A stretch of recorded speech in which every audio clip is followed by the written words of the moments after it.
Nissan, proud partner of the Heisman Trophy and the Bowl Championship Series. Welcome to the Nissan pregame shift from the Tostitos BCS National Championship in Glendale, Arizona. Dressed in their traditional uniforms. Meanwhile, for Oregon, a costume designed especially for this stage here tonight.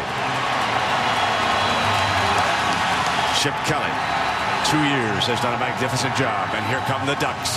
Their fans will explode as they hit the field.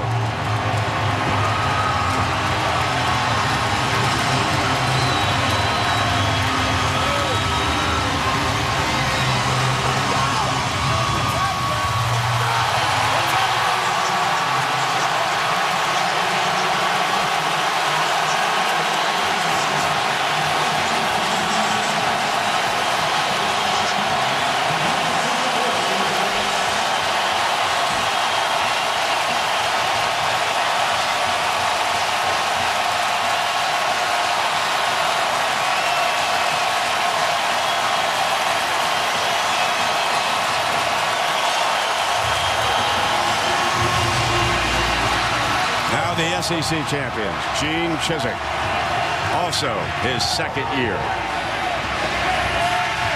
The ringleader, number 2, Cam Newton.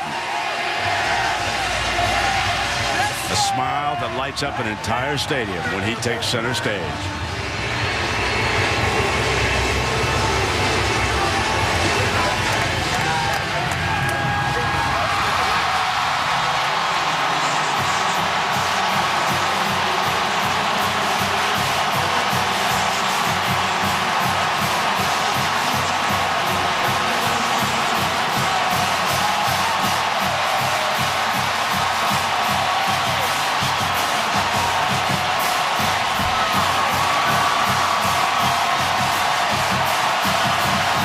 This has been the Nissan pregame shift.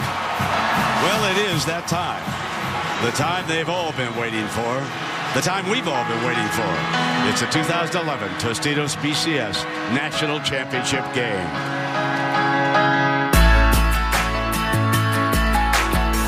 What a long road it's been to Arizona. And for the fans, a long time coming. Undefeated seasons, conference champions, and a Heisman Trophy. Tonight, under the world's biggest spotlight, they play for their schools and they play for their communities. They play for a legacy, and they play for pride.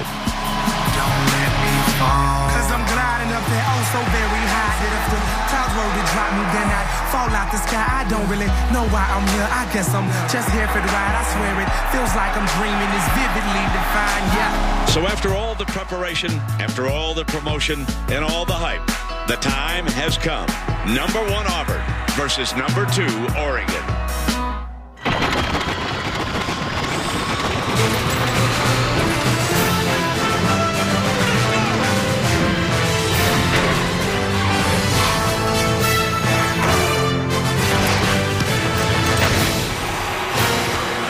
Two power conference teams conclude their extraordinary path. They meet in this showdown, the 2011 Tostitos BCS National Championship. The Auburn Tigers are on a quest for collegiate domination, and the Oregon Ducks are in a position to win the program's first ever national title. The number 1 and number 2 teams in the country now face off for the most sought-after award in all of college sports, the Coach's Trophy, presented by Dr. Pepper. Welcome, everybody, again. We're at Kirk Street. I'm Brett Musburger. We will hear from Aaron Andrews and Tom Rinaldi a little bit later as this game unfolds. Herbie, everybody's talked about the great offense.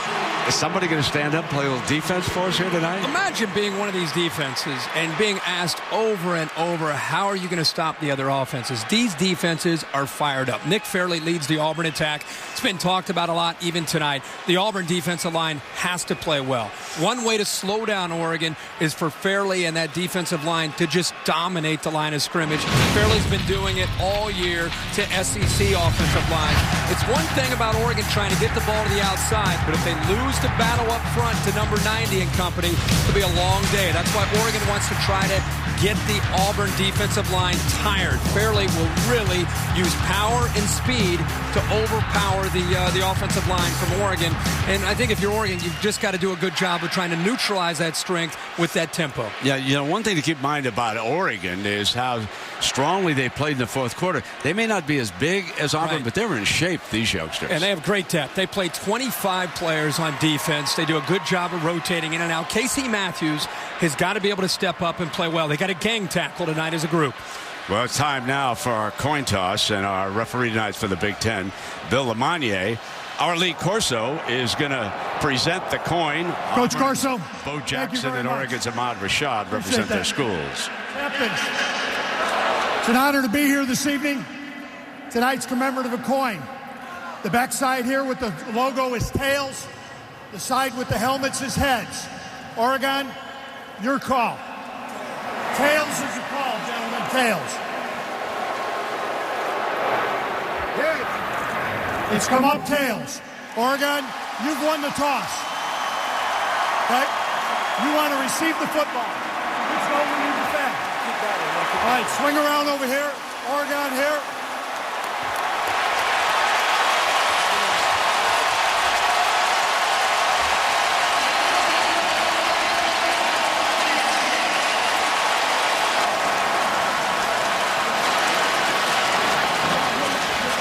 So the Ducks will take the ball right away, Aaron, and Coach Kelly's not backing away. A lot of teams in a big setting go on defense first.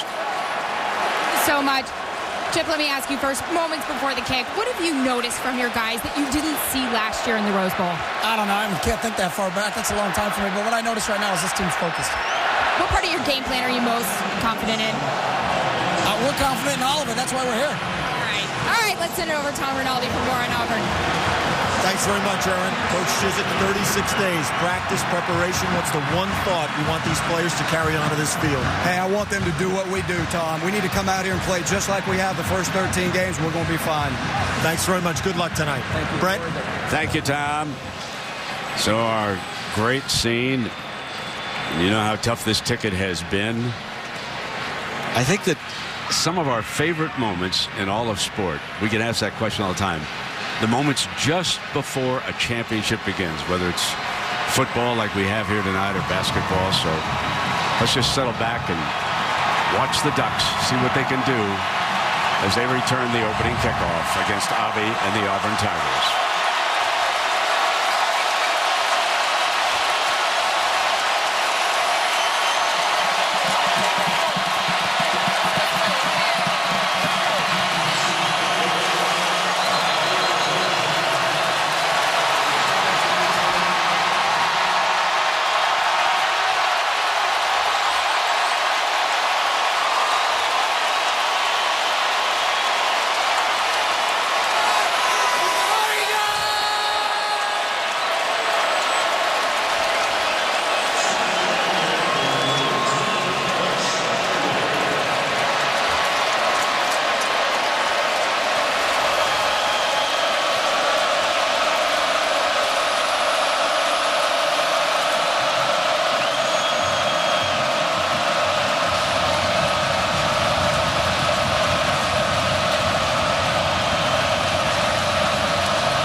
Kicks it off, and it'll be Huff slipping on the goal line as he comes out.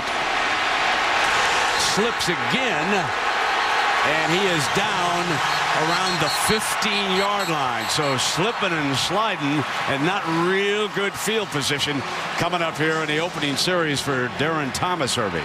But Darren Thomas is the X factor tonight for Oregon's offense. I think Auburn's determined to take away LaMichael James and the running of those fleet-footed backs. Thomas is going to have to run and throw to get this Oregon offense in sync. We've got an injured player on the coverage team across the way who is down for Auburn. Maybe Davis. You see the safety Etheridge standing up. He's one of the young men that you will see on the field. all night long, and we get confirmation Chris Davis is down.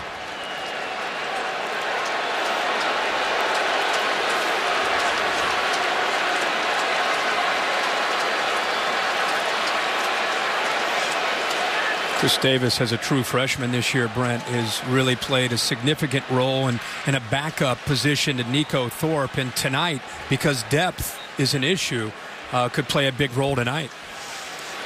Well, let us step aside right here as the young man's being tended to.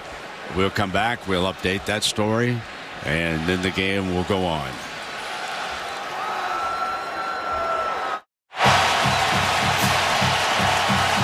We're back. Herbie, let's take a look at this injury. Davis just covering the kickoff and really didn't have a lot of contact. He just lost his footing, and you can see he fell awkwardly, and that was it. But that is a significant injury for Auburn's defense because of the tempo against Oregon. They'd love to rotate a number of bodies in. Michael James motions out of the backfield. They throw on first down, complete to the 20-yard line, and Jeff Mayle, the go-to target, with Washington covering. Nice safe call here by Chip Kelly. Try to settle Darren Thomas into this game. The tempo, of course, now starts for Oregon's offense. Soft coverage, threw it out to Mayle.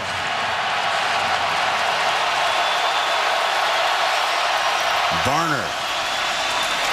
And that's quarterback Darren, and a late pitch to LaMichael James. And Auburn was all over the play. Well, that is a look they've not shown all year. A receiver and two running backs, Barner and James in the backfield together. Mistake there by Darren Thomas. If he just would have lowered his shoulder and gotten upfield, it would have been a first down of the game for Oregon. So he keeps Barner on the field along with James, and now James motions out again. Shuttle pass to Barner, short of the first down. Stop made by Igwe. Nosa Igwe. Well, Igwe wasn't even ready at the beginning. He stands up. He's a little confused. Did you see him pointing to the pulling guard, C.E. Kaiser? And then he just recognizes that the ball is on a shuffle pass and lowers the boom on Barner. So Jackson Rice, it's 3 and out. Darvin Adams. And that's what the Auburn defense wants against this up-tempo attack of Oregon. It's a bad punt. Bad start. Takes a little bit of an Oregon roll. But Cam Newton is coming out. And this is a young man. You have read so much about him. He is the man who turned the fortune of Auburn around. And his journey began in this high school, Westlake High School in Atlanta, Georgia. And he enrolled at the University of Florida. He was with Urban Meyer down there, the backup quarterback. He was one of the Gators. That didn't work out. So he went to Blinn College in the middle of Texas. Won a JC National Championship. Now he has come all the way to lead Auburn to an unbeaten season in the SEC, win the Heisman Trophy, but it was not without controversy.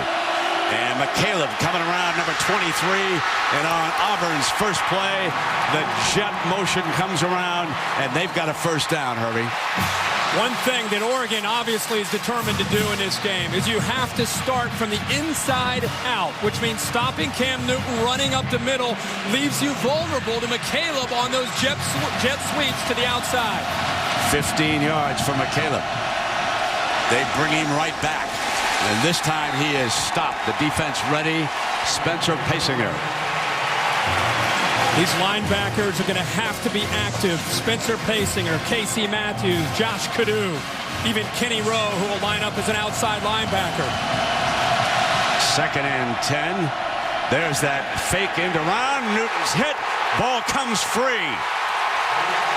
And I believe it was bounced out by Kenny Rowe, but Mike Berry, the left guard, pounces on it. Great job off to the right. Watch Kenny Rowe just get around the attempted block by Eric Smith. Kenny Rowe was a factor last year when this defense tried to face Terrell Pryor. He came up with a couple sacks. Early in this game, he gets around Smith. Big play for Rowe, who had 3 sacks, Herbie, as you pointed out. It was a defensive MVP in a losing effort against Ohio State. Now their best blocker comes in. Mario Fannin checks into the Auburn backfield. Let's see what Gus Malzahn whistles up here on 3rd and 17.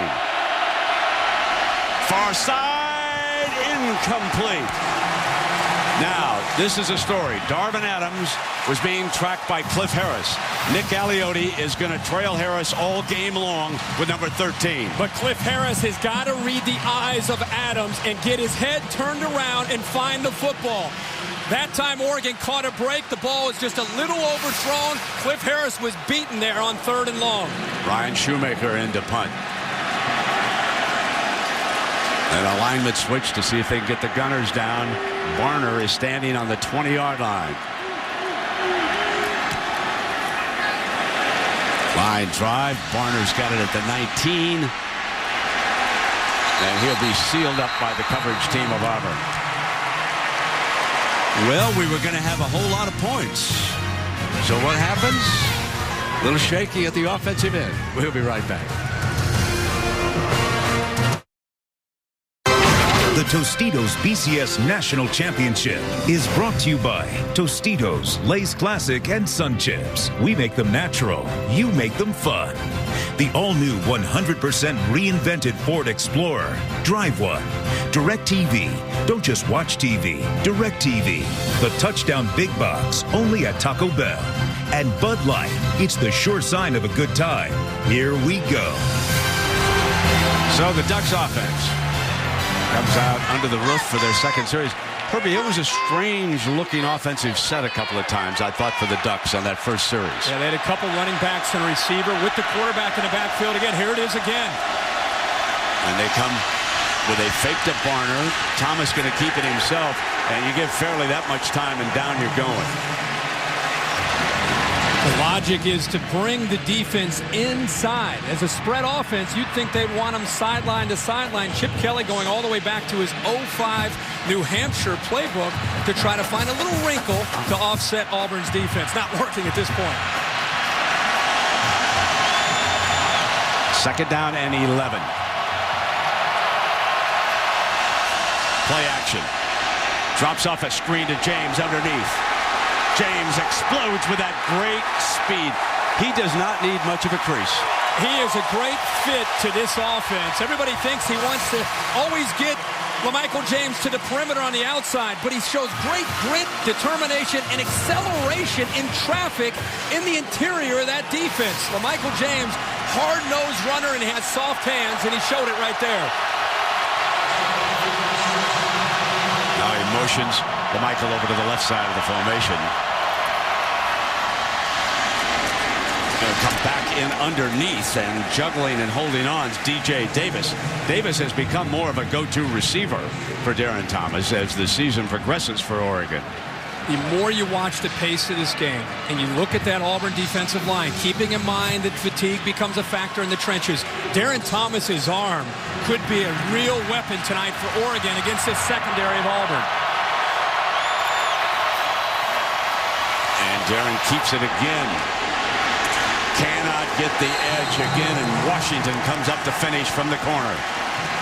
Ted Roof and Gene Chizik have this defense dialed in with 37 days to prepare early in this game and facing this zone read of this Oregon offense. The one thing is, watch out for Oregon attacking Josh Bynes and this defense in pass coverage. There's a lot of one-on-one opportunities in the pass game.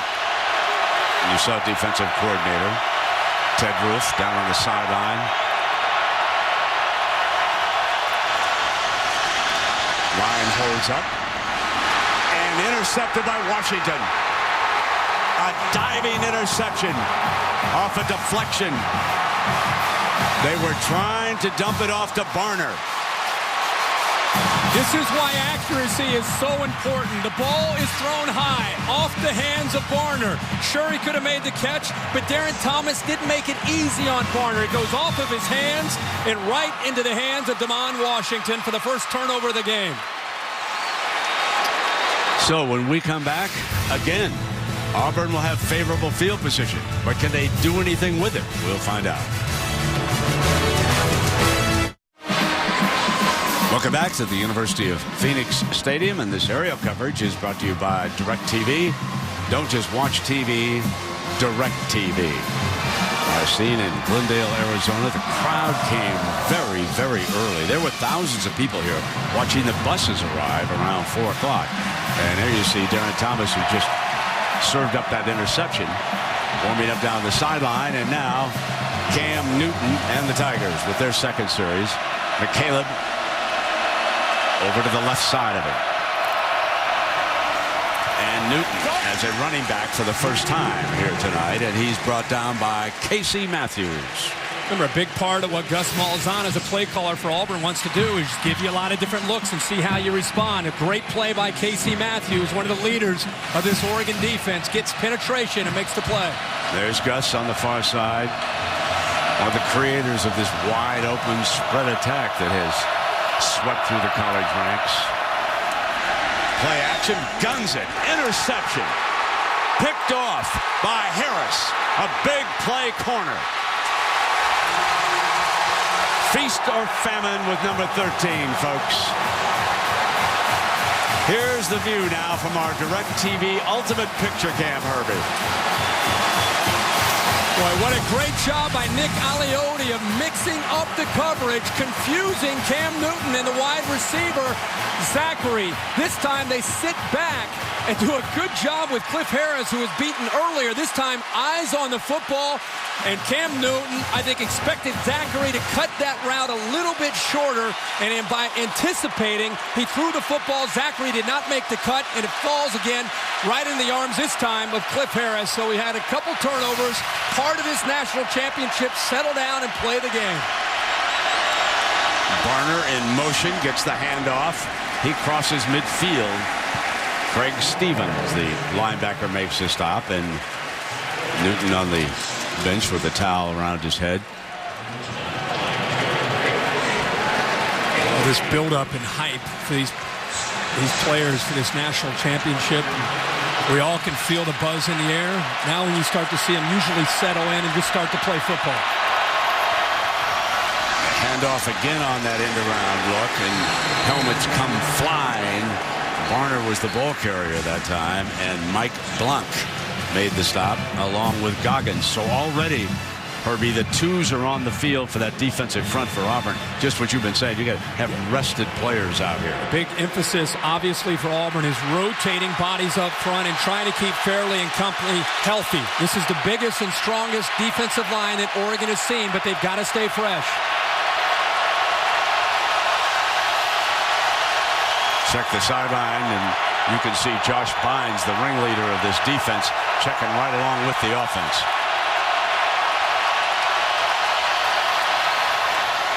There's that end around with LaMichael, and he goes for the first down. Terrific second effort. We'll see where they spot it. Clayton was there defensively, but didn't it look like number 21 was bottled up about 3 yards short? This time they read Blanc, the 3 technique. Usually you see college football, the option attack, they read the in man on the line of scrimmage. This time they read the interior man, Blanc, and great effort that time by James.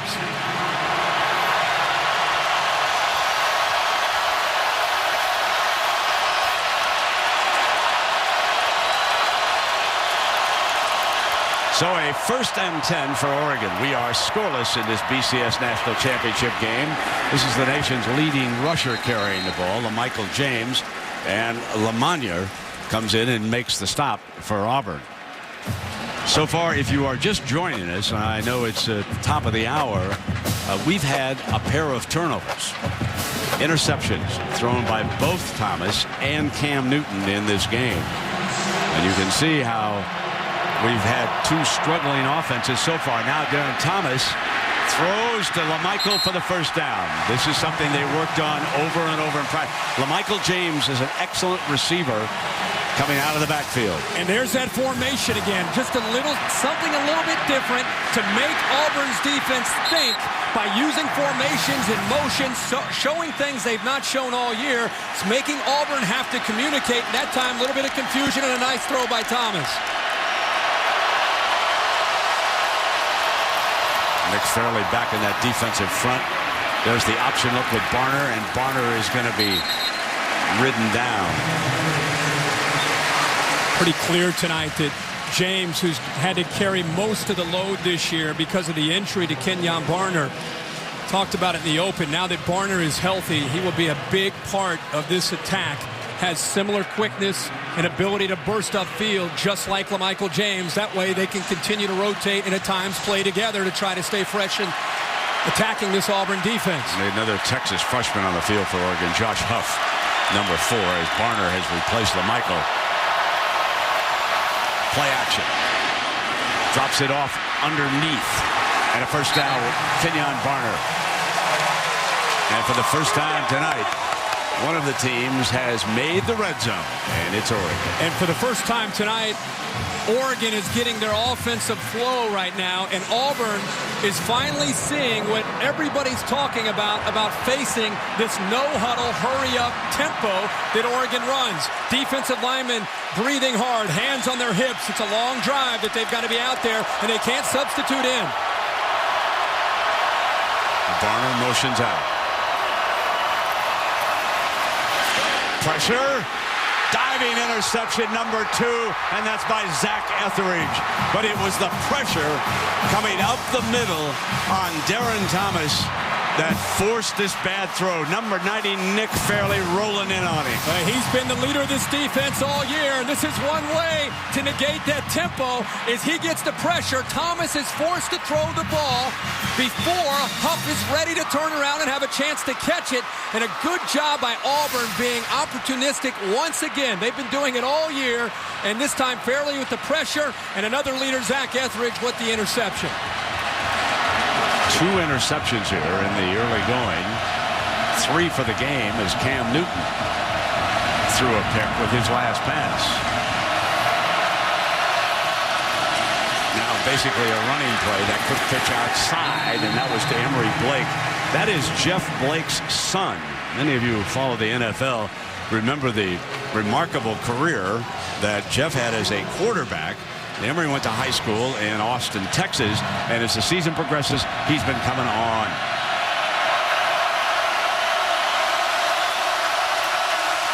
McCaleb back on the field.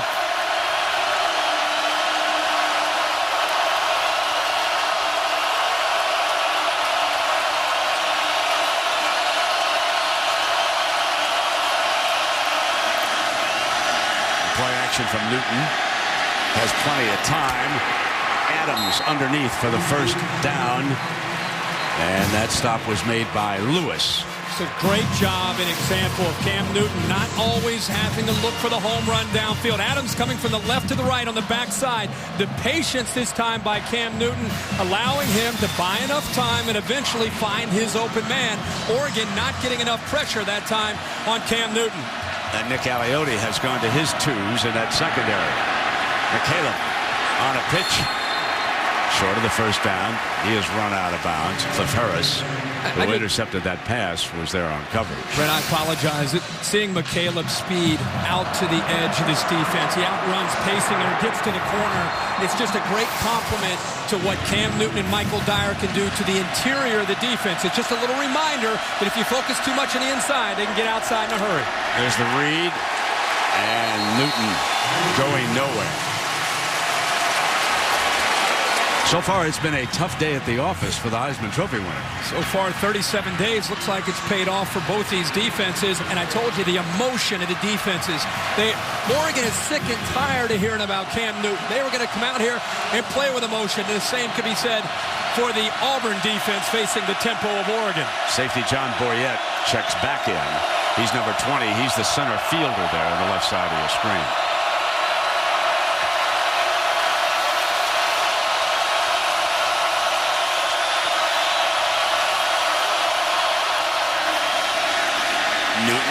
not going anywhere. He is sacked by Zach Clark, number 99. This is an outstanding job by the Oregon defense on third down in medium. Auburn, as good as there is in a country, good job of containing him. There's nowhere for the fleet-footed Cam Newton to go. They contain him from the outside, force him in the pocket, and Zach Clark eventually closes in on him. Barner is back deep again to return the punt.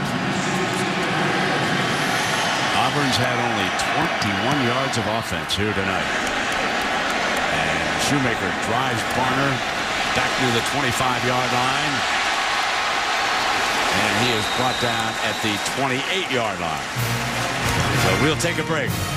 Darren Thomas been serving up interceptions. We'll see what we do this time when you come back. Welcome back to the Tostitos BCS National Championship, hosted by the Fiesta Bowl. Well, it's been turnovers here dominating the story, Irby. Now, these defenses have shown up ready to play and very well prepared, along with some miscues by both the quarterbacks, throwing the ball into coverage. Wide receivers not getting around fast enough to be able to make a play. These two defenses look very, very prepared as they get ready to face these electrifying offenses. So Michael James back on the field.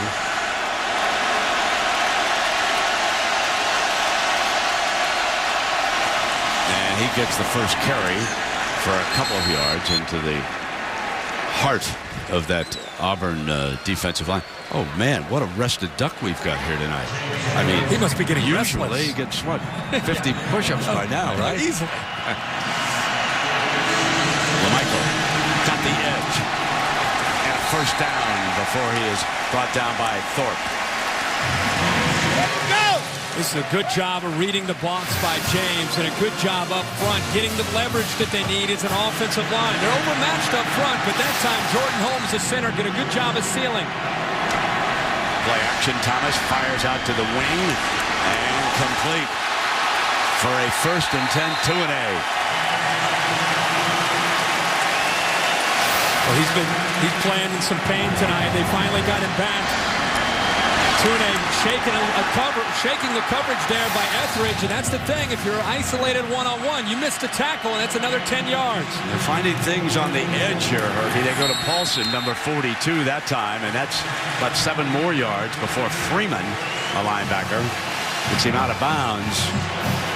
But getting over to the edge against this defense, having a lot more success than against the middle. Yeah, I think that's part of the game plan, is to move it inside to outside, spreading the Auburn defense sideline to sideline, and trying to keep them off balance by attacking in and out. Right straight up the middle. Barner breaks a tackle, and it is 1st and 10. And wouldn't you know it? On cue, they come back and they find the middle. Yeah, and it's kind of a cat and mouse game with the coordinators on both sides, and Chip Kelly calling the plays. There's some great toughness there by Barner. Barner hits the second level that time, and they're back in the red zone. Mike McNeil being forced to come up from his safety spot to make stops. And here comes the tempo from Oregon, sensing a chance. They got too many men on the field from Auburn. And they caught him. They caught 12 on the field. Once they get in that red zone. Auburn is sensing the fatigue. You can see Blanc, who has taken a knee down there. They're trying to, Ted Roof trying to rotate people on and off the field, but against the tempo of Darren Thomas, that's a big mistake because they'll catch you every time. Illegal substitution defense. Players did not get up in time. 5-yard penalty results in a first down. I think those Auburn defensive linemen are probably glad that they got a penalty so they can catch their breath. There's Blanc, who is just gassed, trying to check out of the game, gets caught. This, again, another time. We talked about the tempo being an equalizer up front from Oregon against Fairleigh and this defensive line. Another example of what they can do when they get you out of position. It becomes mental fatigue as much as physical fatigue. Under center. Barner on an end around, and Auburn was ready.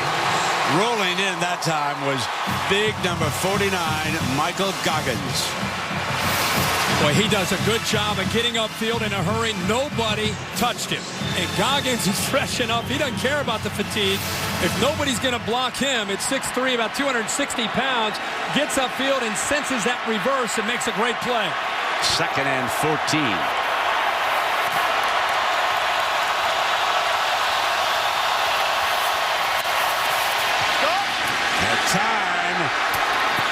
Driven out of bounds is DJ Davis, his 2nd catch of the night.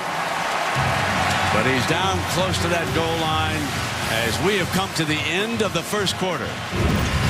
A defensive tussle has broken out in the BCS National Championship game, but the Ducks are threatening.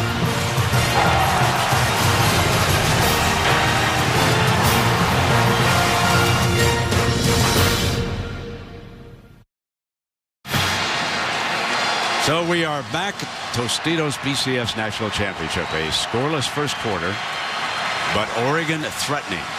They will have a 3rd and 2. They can get a first down across the 1-yard line. And here they come with a Michael James, and there's Ahmad Rashad. He's the honorary captain of the Oregon Ducks here tonight.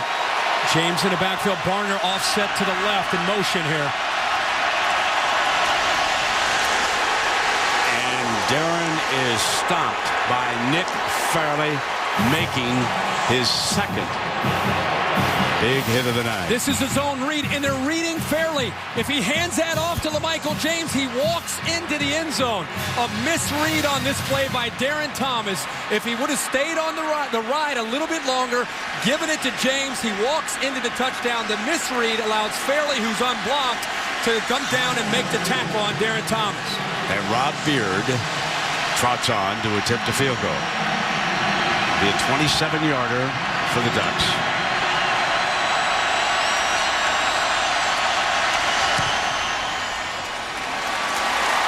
Oregon strikes first, but it wasn't 7. They're forced to settle for 3.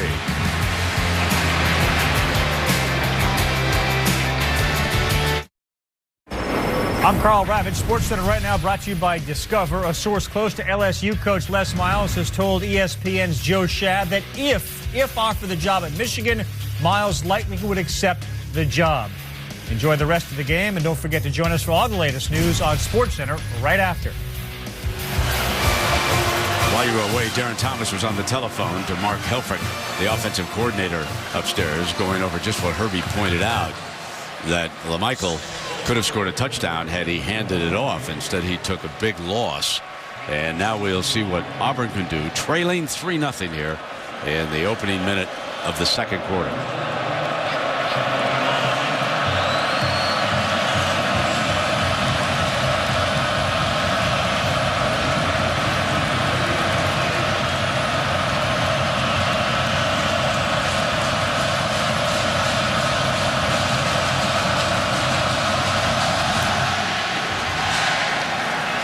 Washington, big-time kick return man, coming back from the 3 for Auburn. And he is short of the 20. Herbie, take us back to that last play. Show everybody what you mean. When you're the quarterback for Oregon, you got to make a lot of quick decisions. Nick Fairley, who's one of the top defensive linemen in the country, is unblocked on this play. You've got to read him right there. If he collapses down, then you pull it out. If he stays wide, which he did, you give it to LaMichael James, and he walks into the end zone. So this time, Darren Thomas, I think, predetermined what to do with the ball. He was so excited to get it outside, to pitch it to Kenyon Barner for potentially a touchdown, predetermining the read, and Fairley took advantage of it.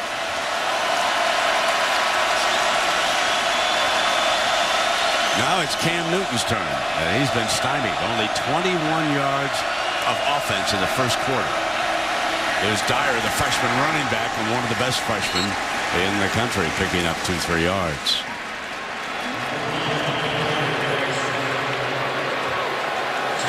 First time we've seen Dyer get his hands on the ball. He picks up 5 yards. You can see the Auburn offense and the struggles that they've faced so far. Still very early in this game.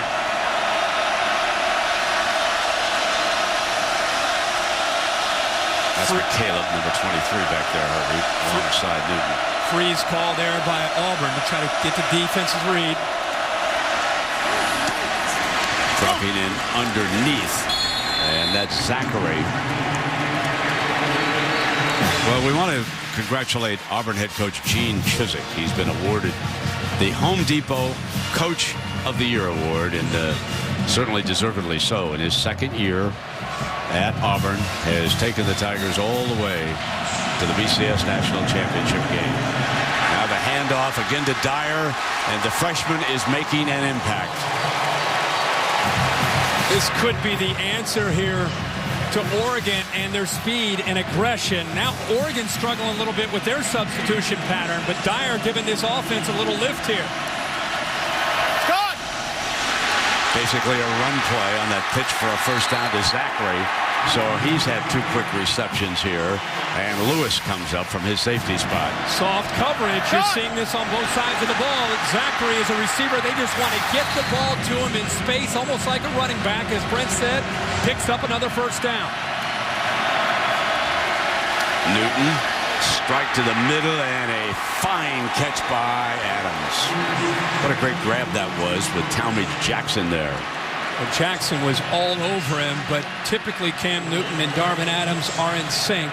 And now, for the first time, we're seeing Cam Newton and his hurry up and his tempo, getting this Oregon defense on their heels. This formation is when they try to come out with an unusual look, maybe an unbalanced look. Trick snap, fake it, and Newton slips, and he's in trouble, but he gets it off for a first down to McCaleb. How about that? Body control and balance by number 2. 6'6", 250 pounds, loses his balance, doesn't give up on the play. A lot of Oregon defenders in there. Marvin Johnson hanging on to his right foot. Not only does he get rid of it, he picks up a first down with a throw to McCaleb. Play action fake. Tries to throw deep to Blake. And Harris dives for it. Out of bounds, the line judge says. Brett, this is an amazing effort by Cliff Harris. He actually came off of Darvin Adams because he saw the ball in the air. Look at his quickness and ability to come over. That left foot looked like it was down once he had possession of the football. Look at the left foot. Does he have possession? Then he goes airborne and lands out of bounds. They're definitely going to take another look at this one. Yeah, they'll go to the instant replay Previous play. official. And our replay official for the Big Ten is Steve Beckman here upstairs. We'll take a break. Dave Perry is in the booth with us. He's also taking a look at this. Our first instant replay decision of the night.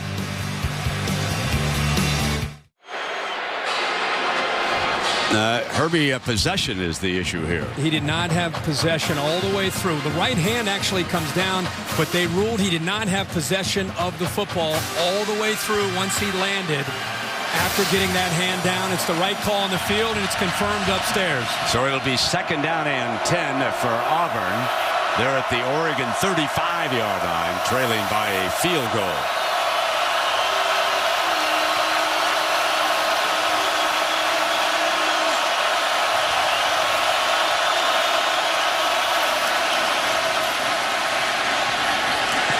Complete.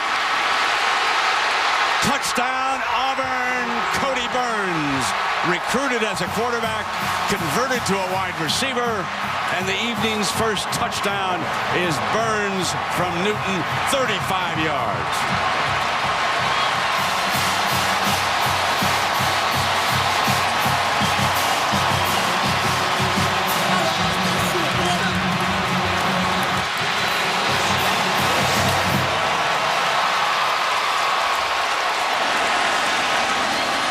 Wes Byram, the all-time scoring leader at Auburn, tacks on the extra point.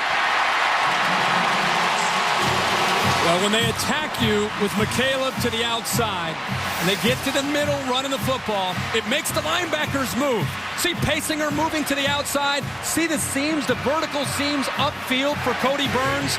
The defense is so aware of the running threat of this offense. In the screen game right there, Eddie Pleasant ran up, number 11.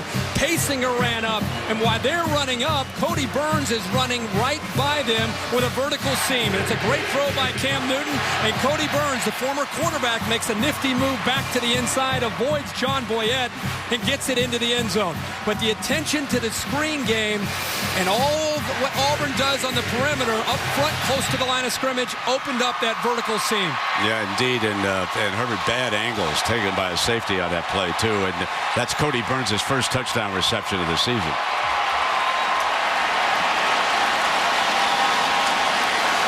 So Barner and Huff will be back deep. And Darren Thomas of the Ducks trailing for the first time tonight. Ball's on the tee for Byram and Auburn. The SEC trying to win the BCS National Championship for the 5th consecutive year.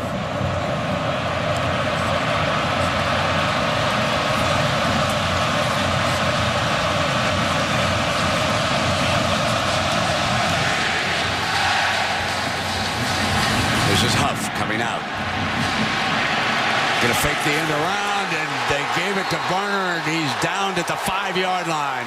They brought Barner off the wing on a reverse, and Auburn was not fooled. They ate it up. Boy, Oregon has got to be careful with getting too cute. And I know this is who they are, but he pitches his football as he's almost getting tackled, and they're inside their own 10-yard line.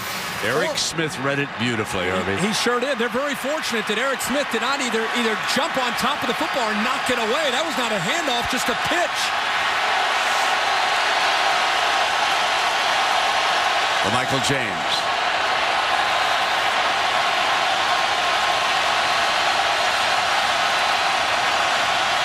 From the end zone. Throws deep down the middle. Got a receiver's mail in a foot race. And Jeff Mail is run out by Washington at the 10-yard line. Now he's isolated one-on-one against Nico Thorpe. How about the gutsy call here by Chip Kelly? After the miscue on the kickoff return, they get one-on-one with their guy, Jeff Mail, against Nico Thorpe, who's been burned all year for this Auburn defense. They find him isolated, a little play action in the backfield, and pick on him one-on-one. 81 yards. This time they go to the middle with Barner, the ball carrier, and Mike McNeil, makes a stop for Auburn. It'll be second down. Got to wonder what that play may have done for Darren Thomas to just settle in, be able to get his confidence established. He is such a big part of what Oregon needs to do tonight, not just throwing, but also decision-making and running. That could have lifted him up after that throw. Play action on the move, incomplete. He overthrew Michael James. Washington had coverage on it.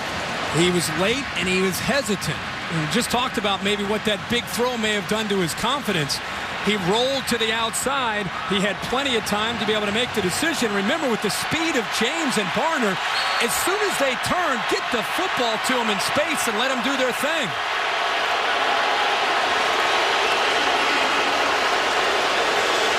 Now we have a lineman down.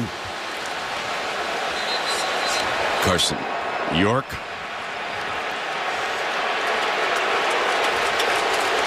It's a big veteran offensive line. Guys have played a lot of football. So we'll take a break. Auburn 7, Oregon 3, but the Ducks are threatening. The Tostitos BCS National Championship is brought to you by Tostitos, Lay's Classic, and Sun Chips. We make them natural. You make them fun. AT&T, the nation's fastest mobile broadband network, period. Sony, the G-Series, Prime, Perform, Recover. And Allstate, dollar for dollar, nobody protects you like Allstate. Are you in good hands? 3rd down and 6 coming up for Oregon. They can get a first down without scoring.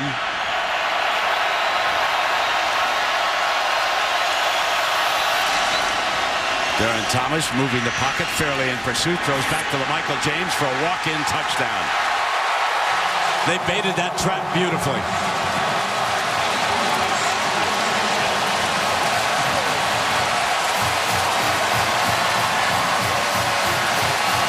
What a great call here with the misdirection. Rolls him to the right, gets the entire defense to flow with Thomas. The patience, sets it up with a nice throw back to LaMichael James, and he walks into the end zone. Well-designed play, again, by the Ducks and Chip Kelly. So they set up in that swinging gate, and if they don't get what they want, then they will come back to the conventional extra point formation with Rob Beard set to tack it on.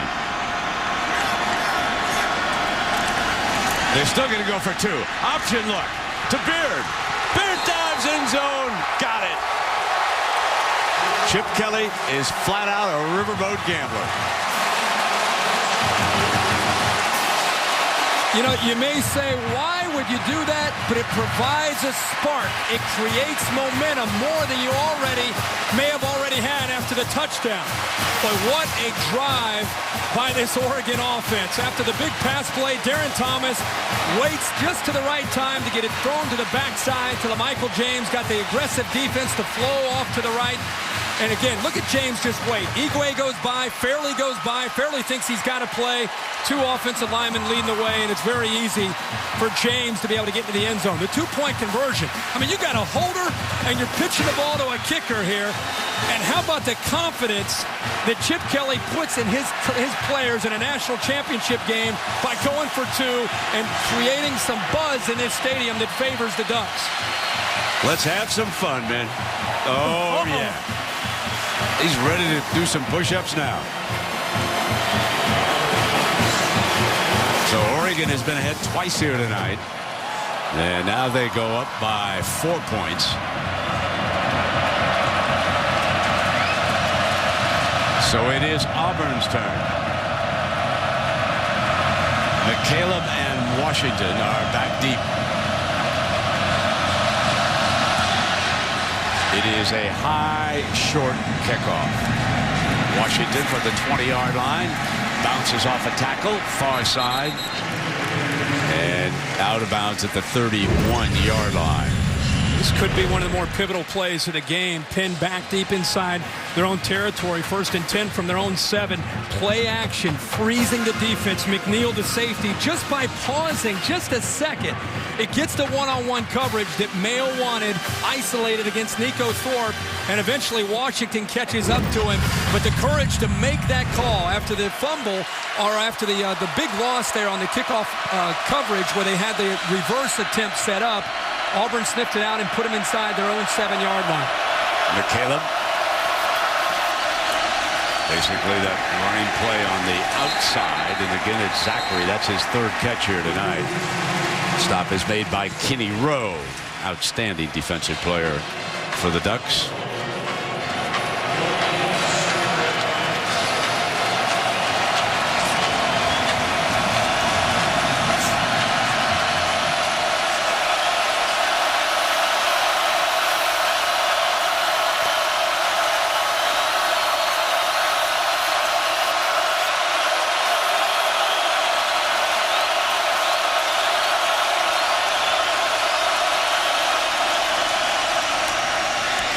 To McCaleb, and this will make it 3rd and manageable. Stop is made again by Rowe, a young man who made 38 tackles this season, and 12 of them were for a loss. Who knows who's going to win this game? The SEC has won 4 BCS championships in a row, and the big difference in those 4 games, speed. Against the Pac-10 so far in this game, we're not seeing that big a difference in team speed. Play action into the middle, and Adams for the 1st down. Adams has been the go-to guy all year. Cam Newton there. Tight window, took a risk there on 3rd down. But when he finds 89, again, typically he finds his man and picks up a 1st down.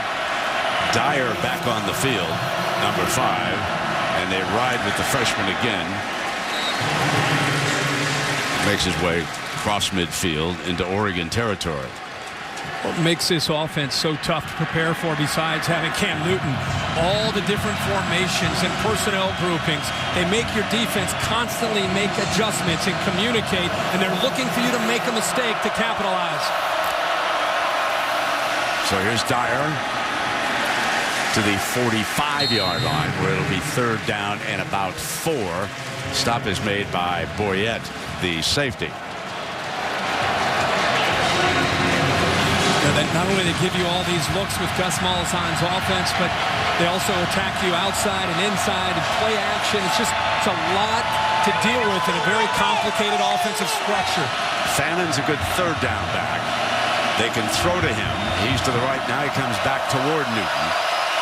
He's also an excellent blocker. That's what they wanted him for. And Newton throws for the 1st down to Zachary. Number 81 has become his go-to guy here tonight.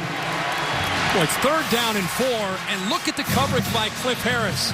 You've got to be able to tighten that up. Cliff Harris can run with any receiver in this game, but you've got to be smart against a quarterback like Cam Newton, who sees that and takes it every time. On 3rd and 4, you got to tighten up that coverage on the outside. Newton strikes outside, and it is Zachary with that speed again to the 25-yard line. And Harris making still another stop. Zachary already tonight, 5 catches in this football game, and being that presence on the outside, on the perimeter of the Oregon defense. Cam Newton's starting to spray the ball pretty well here. He comes back. They don't want to give away from the running game completely. 3rd down coming up. Dyer was the ball carrier.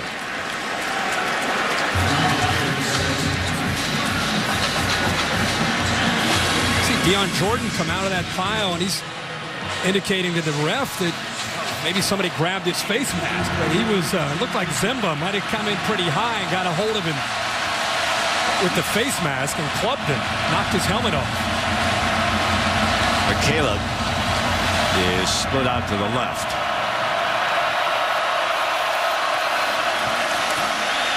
Newton keeps it and barges ahead for the 1st down. Folks, that was the play that epitomizes the strength of Cam Newton and the difficulty that defenses have in bringing him down. One man needs help. He's like a Ben Roethlisberger. He's so strong in the upper body. And he always falls forward. And it's 6'6", and it's 3rd and short. Put the ball in his hands. He'll lower his shoulder and run right through a linebacker. Zachary's in motion. Offensive line gave him great time. And he is to the 18-yard line. Good tackle by Kenny Rowe again.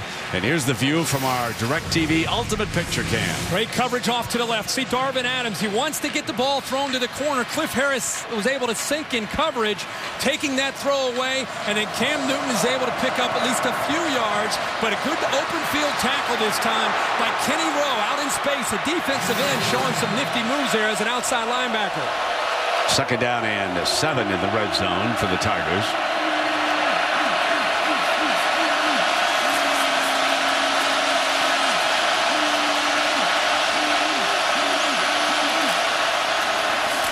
Dyer slips. Well, we've seen that a few times tonight. Players are losing their footing, and it'll bring up another 3rd down here. But Dyer's come into this game, and the coach has told us that he's been able to pick up things as a true freshman, pass protection, catching the ball. A little tough for him. The extra time in this preparation for this game has helped him out a lot, and he's had some chances tonight. 3rd and 8 with Fannin. Now Oregon's standing up, Brent. They're trying to confuse Auburn's offensive line.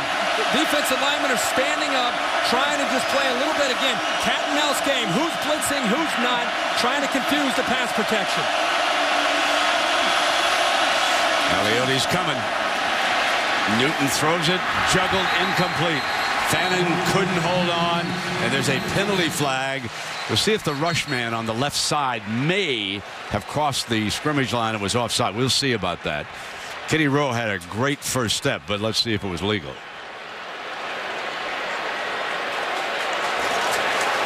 Offside. Defense, number 58. 5-yard penalty. Remains 3rd down. It was a great plan by Alioti to confuse them, standing up. Even Rose lined up on Adams, eventually comes down. Everything's working out perfect for Oregon except right there. Rowe got a little bit of a head start and gives Cam Newton now 3rd and short after the 5-yard penalty. And that is the first penalty against Oregon here tonight.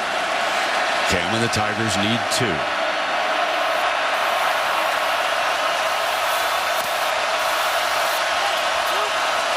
Eric Smith is in the backfield along with McCaleb. Eric Smith is a threat in this area off of play action. They can hide him. They're going to call timeout. Clock was running down.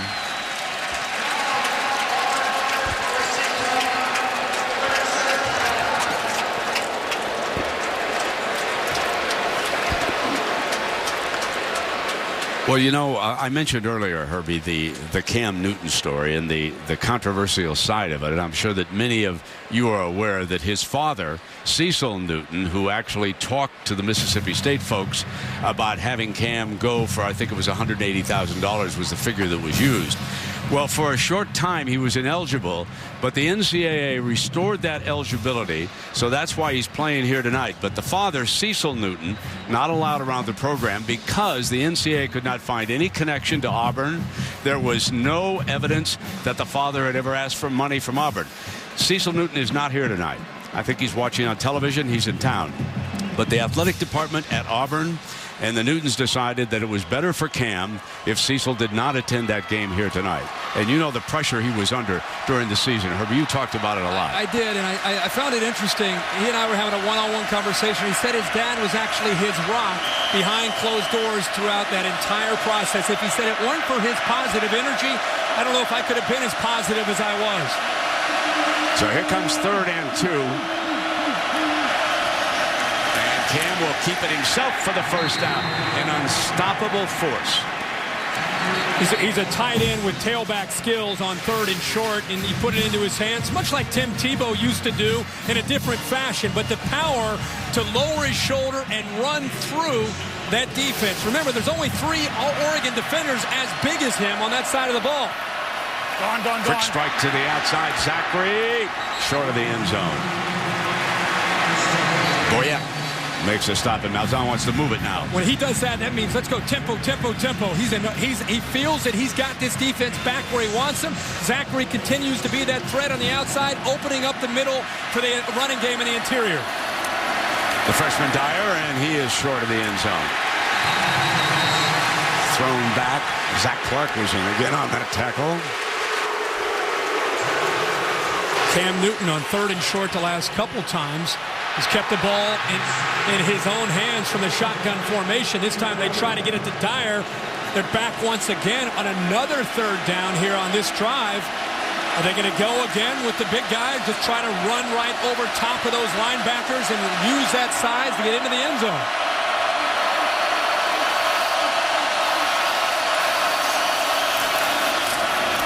Cam. Short. Stuffed by the defense. And it'll be 4th and goal. Casey Matthews was in on that stop, the middle linebacker. You knew it.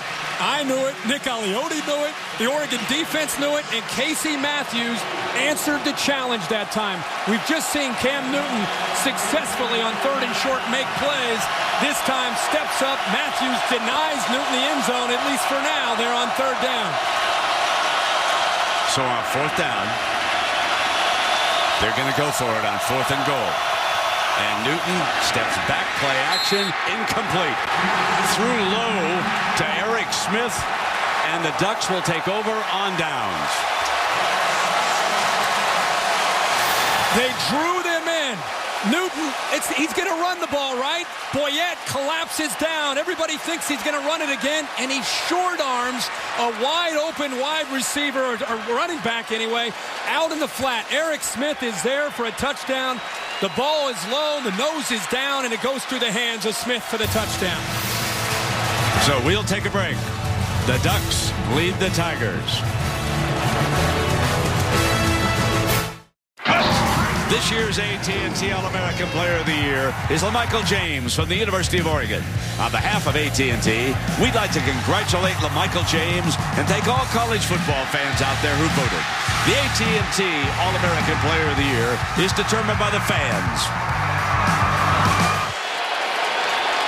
And LaMichael and the Ducks lead Auburn here with 3 minutes, and 44 seconds remaining in the first half of the Tostitos BCS National Championship, brought to you by the good folks at the Fiesta Bowl.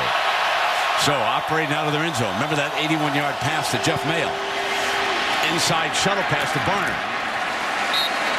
To the 9, there's a flag down on the play.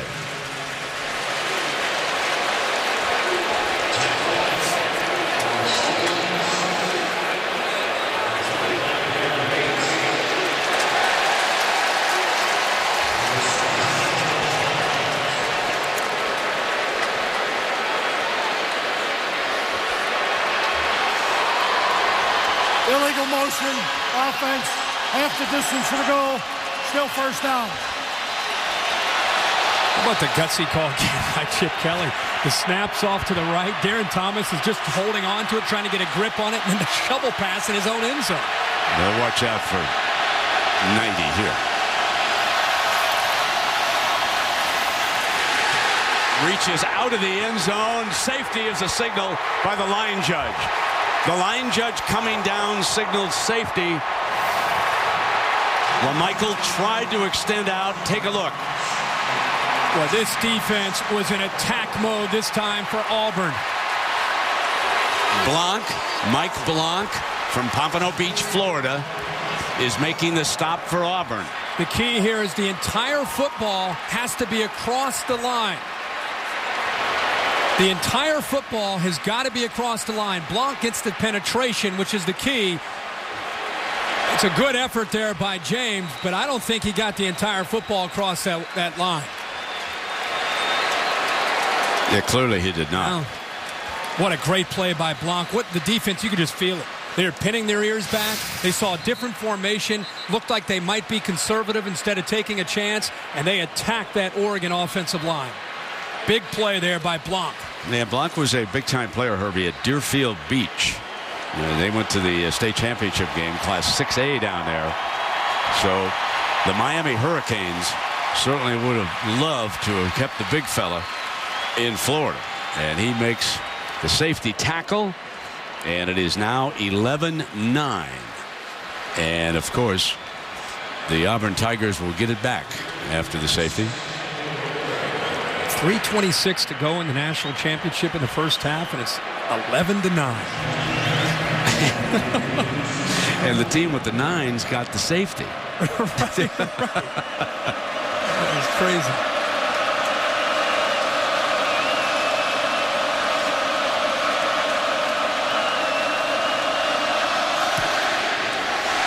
Line drive kickoff to Washington. Fields it to the 15.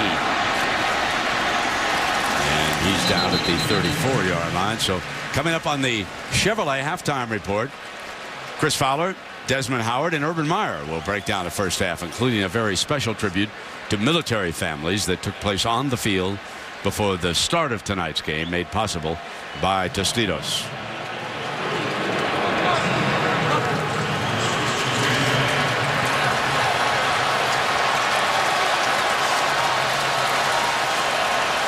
You can see how different tonight is. And I think, Herbie, you made a great point that time the defenses had time to go over things, and they specialized in stuff. There's a play action, dropping it off to McCaleb by Cam Newton, and McCaleb short of the first down.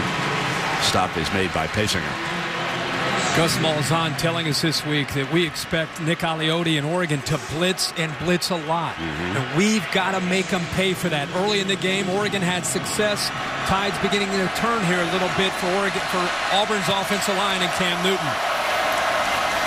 Here's Dyer for the first down. I think the preparation has helped, Brent, for these defenses. And we always see it in national championships. We have all that time to answer questions about how do you stop an opponent. It tends to fire you up, and you play with a great deal of passion and emotion. I think both defenses have done that. And Dyer is starting to make a little bit of a difference in that backfield. With that being said, both of these offenses have a history of starting a little bit slow and then finding their rhythm and then getting into attack mode late in the first half and into the second half. Strike to the outside. Blake for 9 yards. Now it's the Oregon defense that has to worry about this tempo of what Auburn is trying to do here right now with Cam Newton. They're substituting players on and off the field as well. Dyer, another first down run. Pacing her. If we're watching a boxing match and you're watching two guys stand in the ring, right now this Auburn offense is just kind of jabbing and jabbing and jabbing, and pretty soon they go for the home run.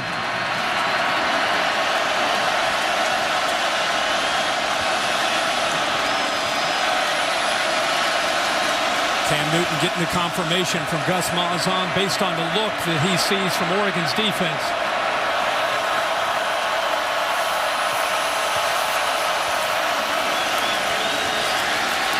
Steps up. Got that wide open. Blake. Touchdown, Auburn.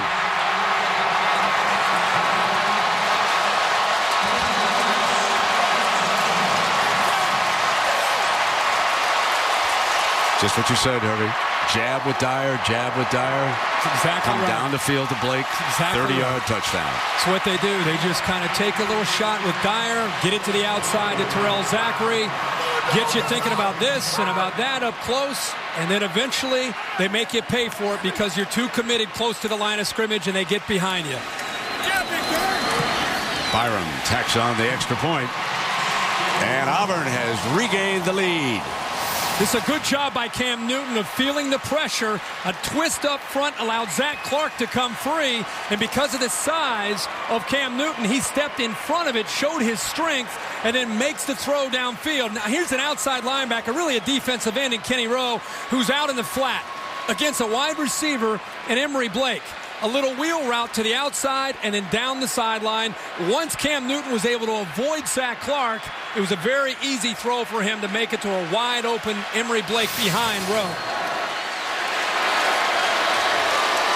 So Cam Newton now with 2 touchdown passes along with his 1 interception, and could have had a 3rd one. Our aerial coverage tonight brought to you by DirecTV. Don't just watch TV. It is DirecTV. The University of Phoenix Stadium, Glendale, Arizona. 45 minutes away from downtown Scottsdale, where a lot of the activities were centered. This is the home of the Phoenix Cardinals of the National Football League. And I can remember a few years ago, Herbie, Ohio State came in here and lost to Urban Meyer's Florida in a national championship game right here in the stadium. They sure did. Teddy Ginn started it with a big kickoff return. The Gators settled in and dominated that game. Well, the Ducks have 147 to work with. And here's Barner down at the 22-yard line. Remember, as both these offenses make adjustments, looks like we have a bunch of flags out there. Something happened afterward. Let's see what Deion Jordan's Lamagna and the crew will sort this out. Looks like there's a little blood there on the side of that face. Yeah, Deion Jordan's helmet again. Right there, yeah. See? Boy, that was a shot. It looked like Eric Smith may have been involved in that from Auburn. Well, we'll let the officials sort out what they saw here. Dead ball, personal foul, late hit, number 32, kicking team. 15-yard penalty, first down. And that was Eric Smith, and you can see him over there with the coach. And let's go down below now to Aaron Andrews. Hey, Brent, let's keep an eye on the Michael James, either left foot or ankle. After the safety, he came off the field limping without his cleat on. Wasn't attended to by Oregon trainers, but he still is kind of walking a little gingerly right now, so something to keep our eye on. Well, you bet. That's a big. How do you like those socks, folks? You like this specially designed uniform? And he's going to go and receive a little attention in the medical room back there, in the locker room area. Quick strike to the outside, and he goes back to Mail, and that's his second catch. That 81-yarder earlier. 3 timeouts. They have the ball at midfield. They took the ball to start the game after winning the coin toss. A big drive here for Darren Thomas and the Ducks, and a pivotal penalty and mental mistake by the Auburn special teams if they go down to score. Same play. Exactly. Same result. First down. Ducks move the chains, stop the clock. This is an offense that on the year took about a minute and 49 seconds to score their average time. So they got a minute 31 and 3 timeouts, and they're already across midfield. Some good blocks there in last 2 plays. Jeff Mail getting the ball quickly to the outside. The other receivers helping him out with good blocks.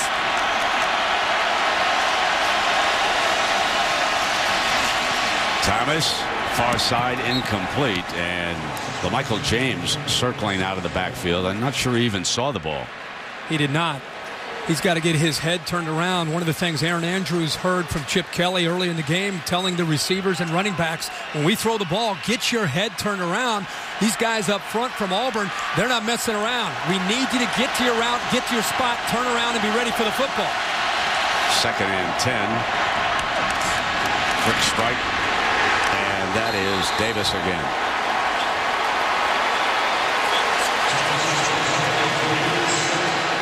A lot of throws to the outside. These quick throws, you know what it sets up is a fake to the outside, the fake throw to the outside, and then downfield to the vertical throw. Timeout called by Auburn. Timeout, Auburn.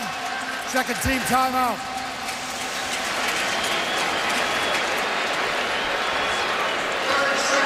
Let's just go back to that personal foul that was so costly on the kickoff return. Remember, number 32.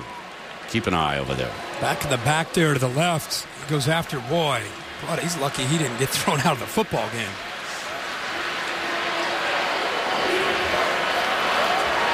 Gene Chizik not tolerating that. Can't raise your arms up after you throw the knee.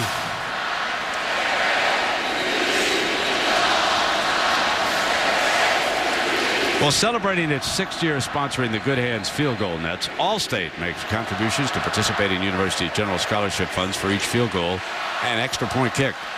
To date, Allstate has contributed more than $2.4 million in scholarship monies. You wonder if Ted Roof and Gene Chizik that time calling the timeout just to remind their defense of that fake look pass, and then the other receiver who's been blocking fakes the block and gets downfield for the long throw. They circle Barner out. Here comes pressure. Can't get there, but the defense was ready. Whatever they talked about, Herbie, it worked. Igwe, number 94, made a fine stop. Well, this is a great job by Igwe and Fairley, the defensive line on that jailbreak screen.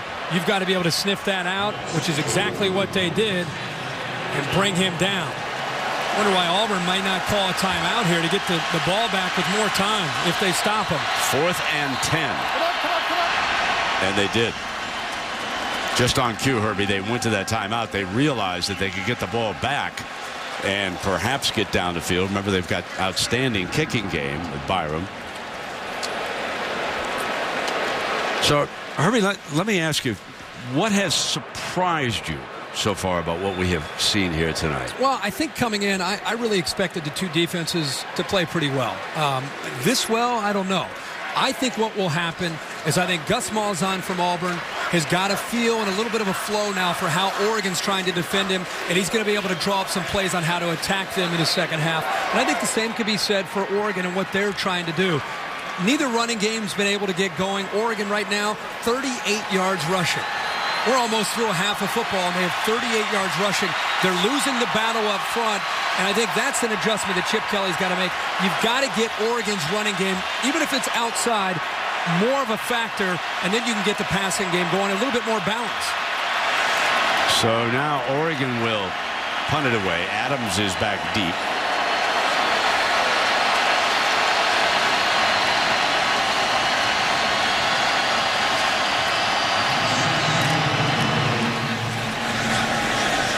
They'll let this one go, and it's going to get down inside the 5-yard line. That beautiful coverage down there. Jeffrey Mail, one of the gunners, he made that 81-yard reception earlier. He gets down, does a lot of things, and here's the view from our DirecTV Ultimate Picture Cam. The thing about the receiver Jeff Mayo is he does about everything you can ask for. Gus Malzahn, got to believe inside his own 2-yard line, doesn't have any timeouts left, just being as safe as he can be Auburn gets the ball to start the second half, up 16-11. Just be smart here and try to get to halftime. Yeah, 30 seconds to go. Backed up inside the 5-yard line. They send the freshman Michael Dyer in.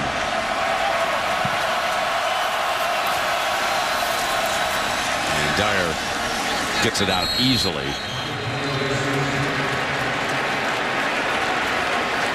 Oregon now Oregon called a timeout. They've got all three of them, so theoretically they could stop them on 3 straight runs, try to come up with either a punt return or potentially a block punt to make Auburn at least try to get that first down. When we take a look at the two quarterbacks, both certainly have been hampered here tonight by turnovers.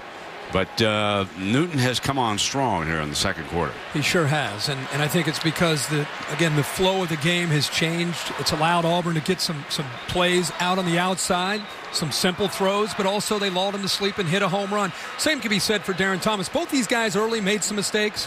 I think right now Cam Newton's probably a little bit closer to playing up to where you would expect him to play. You wonder if Darren Thomas is going to be able to continue to progress here throughout this football game and get back to where he can consistently be a threat in this offense. Of course, the sack counts on your rushing total in the college game. But for a couple of first downs, Newton was strong enough. McCaleb. And there's a penalty flag.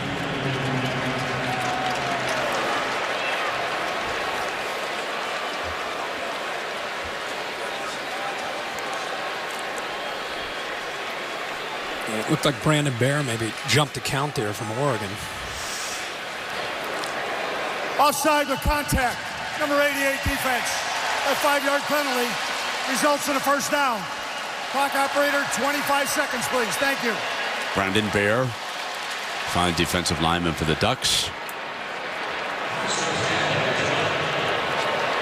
And now I don't think the Ducks will be using those timeouts.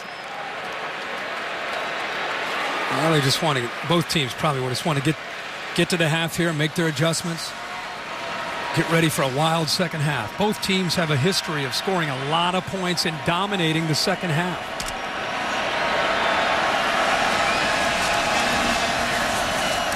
End around McCaleb. First down. And 19 seconds left on the clock. And now the Auburn Tigers can start to think about a little bit about perhaps getting down for a field goal. Yeah, they have changed their intensity, and a lot of it has to do with the surprise there. McCaleb getting not only big yards, but getting outside there, and then eventually being able to pick up getting out of bounds. Byram has kicked a 52-yarder in his career. His long this season was at Ole Miss, and that was a 48-yarder. As you can see, he's starting to loosen up on the sidelines. Newton throwing deep middle, and the clock will stop. Adams at the 46-yard line. Team will run down quickly, and he'll spike it. He'll stop the clock.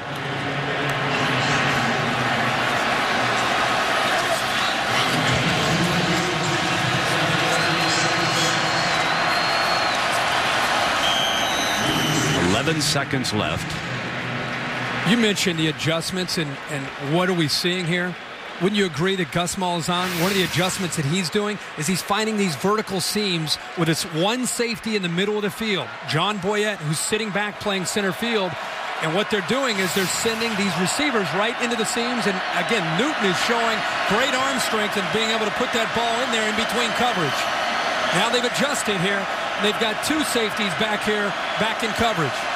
See if they can get about 10 more yards. Newton doesn't want to run. If doesn't have to, he'll throw it away and stop the clock, and that'll probably do it here. 3 seconds left. Kenny Rowe in hot pursuit. See, Oregon is getting an extra safety down closer to the line of scrimmage because of Newton and Dyer and McCaleb in the running game, and it leaves them vulnerable in the passing game. I would just think that both of these offenses will smooth things out here. at the intermission. Absolutely. I agree.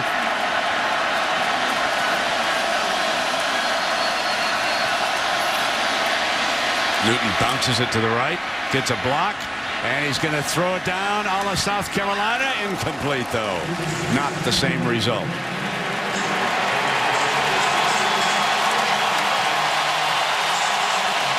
Let's check in down below with Aaron.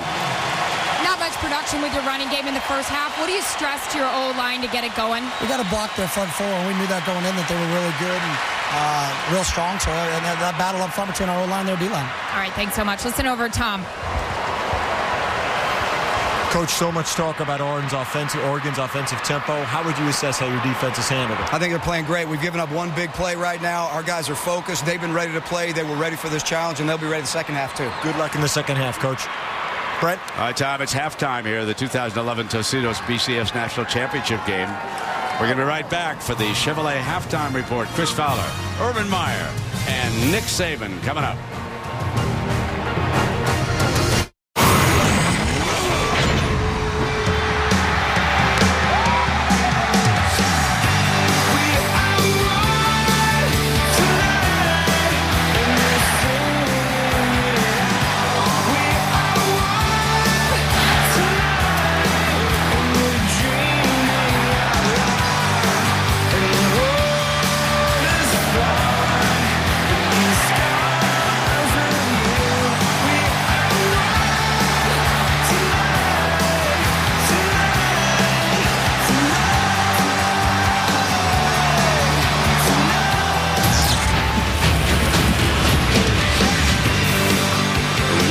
To the second half of the Tostitos BCS National Championship, brought to you by the Fiesta Bowl.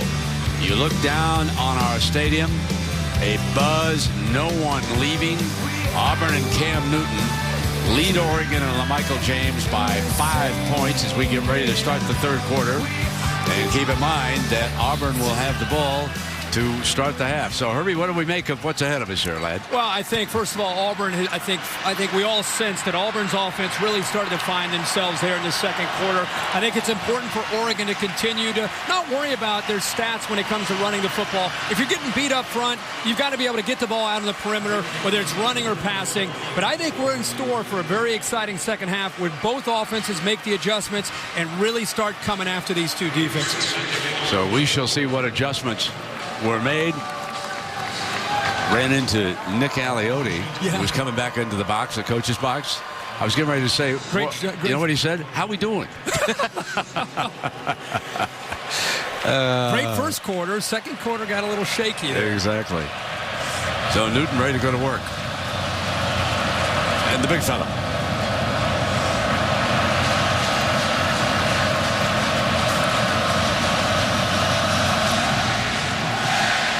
That's Washington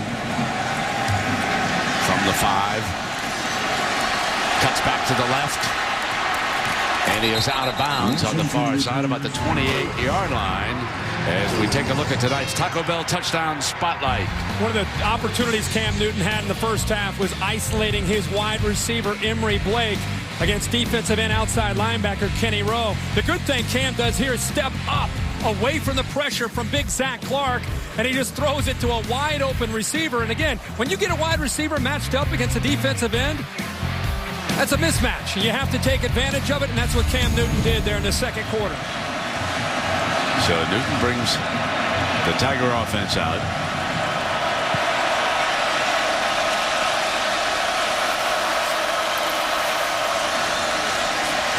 Here's the freshman. And Newton keeping it. They really found their rhythm in the second quarter. We were both marveling at the way these defenses were dominating. Look at the first quarter for Cam Newton. And the second quarter, 258 yards in one quarter, 16 first downs in this one quarter there in the second quarter.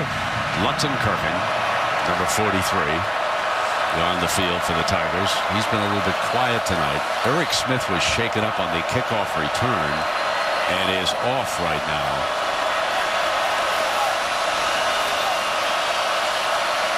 And that is Eric Smith being tended to.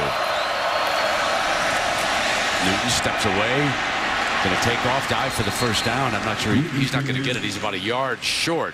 That's going to bring up a 3rd and 1. And now we've got an injured Duck player being tended to, and that's Terrell Turner, who's down.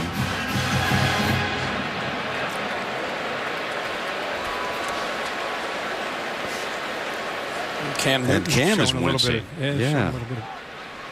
Maybe a little bit of pain there. When he scrambled, he had to dive, trying to dive for the first down. He came up a little bit short. You wonder, as he goes down, did he end up coming down on that shoulder or maybe even a wrist?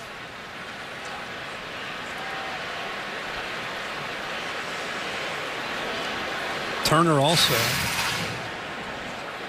coming close to making a tackle. He came up a little bit short. Turner, a big part of this game for what Oregon's doing defensively. Deion Jordan, who, remember, was involved in that altercation with Eric Smith, and he went into the locker room before halftime. He'll now have to step in for Turner. Let's take a look at tonight's Good Hands play, brought to you by Allstate. Kind of a different twist here in the national championship. And the safety, look at the hands here by the big fella, the senior, Matt Blanc. Securing and holding on to LaMichael James as he extends to get the entire ball outside of that goal line, which he was unable to do. But Matt Blanc, who would ever thought that before the game started, that he would have the Allstate hands play of the game. So it's 3rd and 1.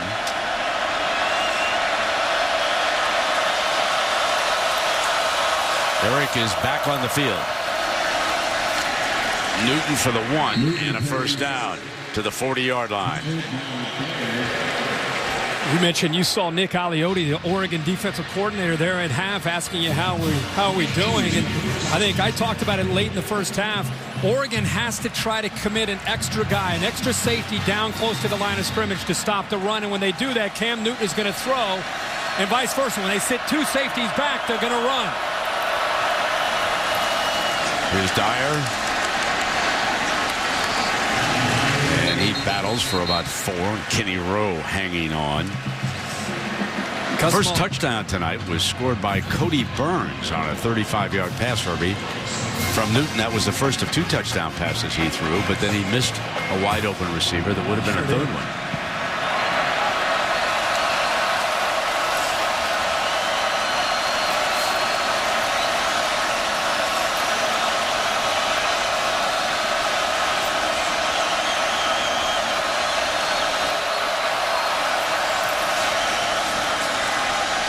Newton stands tall, great time, far side, and there is Lutzenkirchen, his first catch of the evening. Well, they slide him out of the backfield, and what a good job by Cam Newton showing patience. You see him out of the backfield, matched up again, and guess who's trying to trail him? Once again, it's Kenny Rowe, isolated out in coverage, out in space, and Lutzenkirchen makes him pay for it. Not a quick strike outside, and Harris jumped on that route. He was all over Zachary. They're very lucky that Harris didn't get there a fraction of a second earlier. He would have gone to the house. You're absolutely right. He's a risk taker. They know that about Cliff Harris, and they will come back to that play on a double move to try to get him to bite and go around him. They're taking notes on the sideline. Gus Malzahn already knew that Cliff Harris will take chances. That confirmed it. I guarantee you they will go back to that look and try to go after Cliff Harris by biting up like that. Fannin in the backfield, and Newton follows him short of the 10-yard line. He's down at about the 11. Boyette. All month, people talked about how do you stop Cam Newton from running the football. You can't do it with one guy. You've got to do it with a group effort. Gang tackling is the only way you can slow him down. The time the Ducks were lucky enough to hold him short, put up another 3rd and 5 for Cam Newton in this offense. Emory Blake is slotted to the right. Smith back on the field, in the backfield.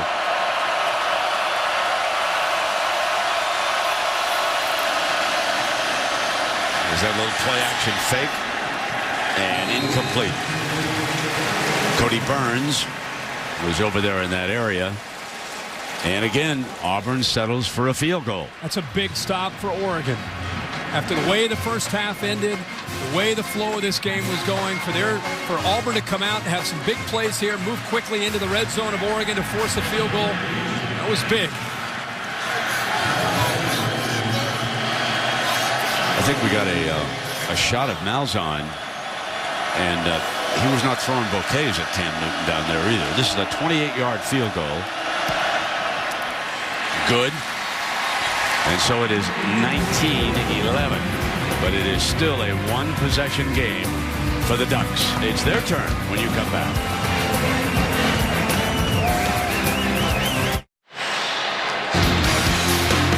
Welcome back to the Tostitos BCS National Championship, hosted by the Fiesta Bowl, Glendale, Arizona.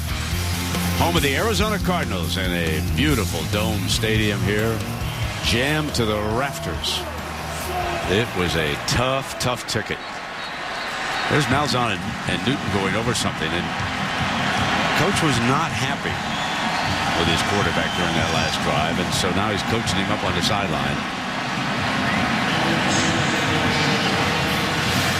So Ducks turn. Varner and Huff are back deep. There's an Oregon team that had averaged almost 50 points a game this year. And they've been held to 11 here by the champions of the SEC. So we'll see what the Ducks come up with in their first series.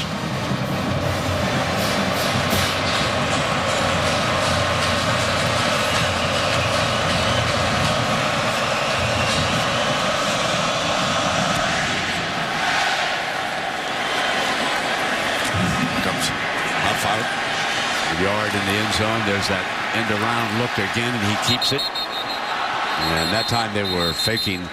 They brought LaMichael James around, and they thought that the coverage team might jump on it, and they did not. And our aerial coverage is brought to you by DirecTV. Don't just watch TV, DirecTV.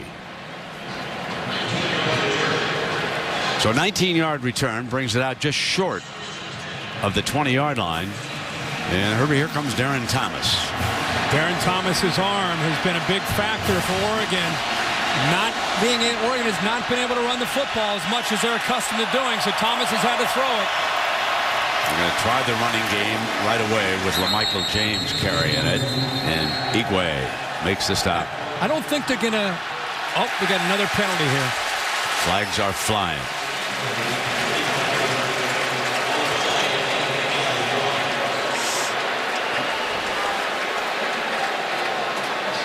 Well after the whistle blew. Following the play, personal foul, number 90 on the defense, 15-yard penalty, automatic first down. What's interesting about this is Nick Fairley has a reputation of being a dirty player. In fact, Darren Thomas, the Oregon quarterback, came out and said, yeah, he is a dirty player. Look at that right there. Fairley's been doing that all year. He did it this time right in front of the referee, and it cost him 15 yards. Chiswick not happy, but he leaves him on the field.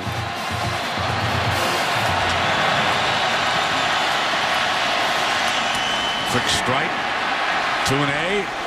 Crosses midfield for a first down, and McNeil unloads on it. Boy, nice job by 2-A of catching the ball in traffic and then getting underneath Josh Bynes right there. It's a middle linebacker getting ready to knock you out. He secures the football and then cuts back underneath him and picks up more yards getting across midfield.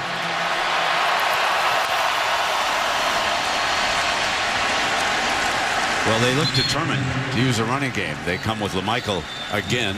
Antoine Carter makes the tackle. Darren Thomas that time made the proper read on the outside of Antoine Carter, but they're not getting any push at all against the interior of that Auburn defensive line. There's nowhere to run their option attack, even though they're reading the right man that time. Busting into the open is LaMichael James for a first down. One of his best runs of the night. Brent, this is tough sledding inside. Watch him run through the arm tackle of Fairley right there. Same guy that just pushed him down over the head for 15 yards. This time he runs right through would-be tackle and picks up a first down. That is, like I said, that's tough sledding inside there against Fairley and that defensive line. Fairley may have lit his fuse. He may have. Pushing his head down. Yep. A couple of tough runs here by James.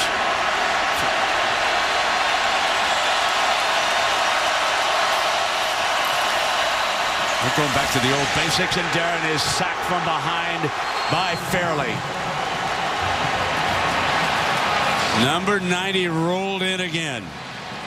Carson York, unenviable position of being one-on-one against Fairley. The center, Jordan Holmes, tries to help out. And this is a mismatch on the backside of the quarterback, Darren Thomas. Oregon's offensive linemen are able to see the football and able to pick it up to avoid the turnover. Great play by the big fella that time, getting a little revenge, getting back to Oregon. Pulls it back. Darren tries to drop it off. Can't find a receiver. Runs for the first down, and there's a flag. Antoine Carter had his hands up, and he was yelling about being held. And finally, the official made the call. Mark Asper had him locked up as Thomas was running to the outside. Auburn took away the screen. Their defensive linemen were able to read that. Thomas. Number 79 offense. 10-yard penalty for the spinal foul. Still second down. And Mark Asper. Instead of Thomas giving up on the play, he decides to scramble. Look at Asper. He really locked onto the jersey there. Carter put up his hand saying, somebody call this. And finally they did.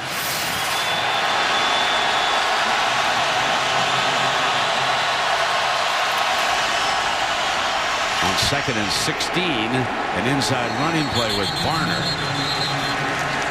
And Josh Bynes, their fine middle linebacker. Number 17 makes a stop. Gotta wonder if Chip Kelly's thinking 4-down territory with that play call in 2nd long. And Bynes will shake it up now.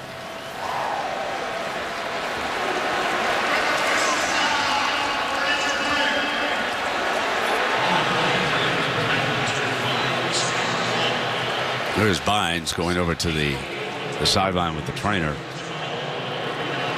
Boy, Nick Fairley right now and Michael James going back and forth, jawing at each other as Bynes is going off the field. Remember, they got familiar with one another on the circuit, traveling around to the award shows. He's still talking to him.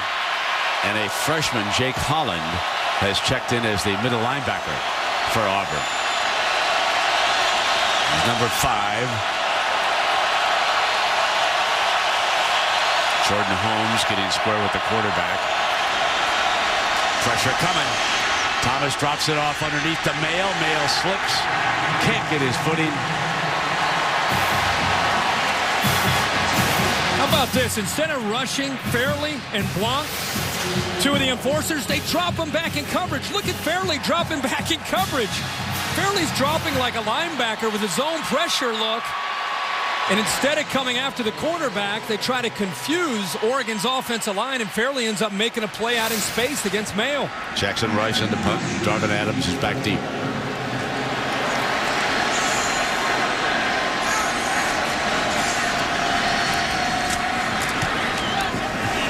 Hangs it high. Beautiful punt.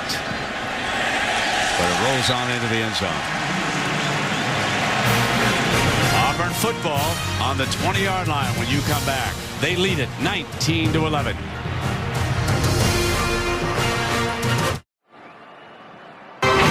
The Tostitos BCS National Championship is brought to you by Tostitos, Lay's Classic, and Sun Chips. We make them natural. You make them fun. Chevrolet and their award-winning cars, trucks, and crossovers. Dr. Pepper, there's nothing like a pepper. And the Touchdown Big Box, only at Taco Bell. So we welcome you back to the BCS National Championship here in Glendale, Arizona, hosted by the Fiesta Bowl, which was played here earlier in the bowl season. Oklahoma, a winner over Connecticut. And a brand new field was brought in for this championship game. It was laid down following the Fiesta Bowl. Dyer, the running back, in the backfield, gets this carry, tries to get the edge, and he's out of bounds after about a 5-yard gain. Let's go down below now to Tom Rinaldi. Well, Brent, teams from both sides have been slipping since the opening kickoff in this game. On the Auburn side, they've been taking out rubber mats with huge rubber spikes on them. Every change of possession, the offensive defense rubs their cleats through it to try to improve their traction. Look for it for the rest of the game. All right, Tom, 2nd and 5.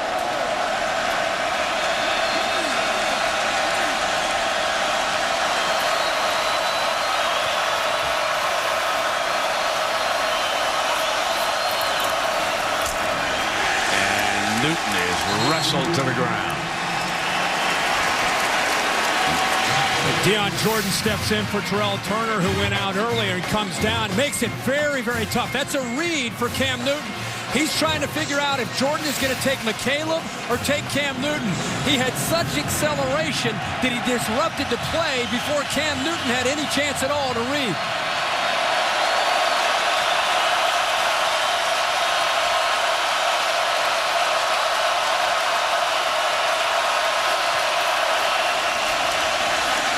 Pump fake. Deep down the middle.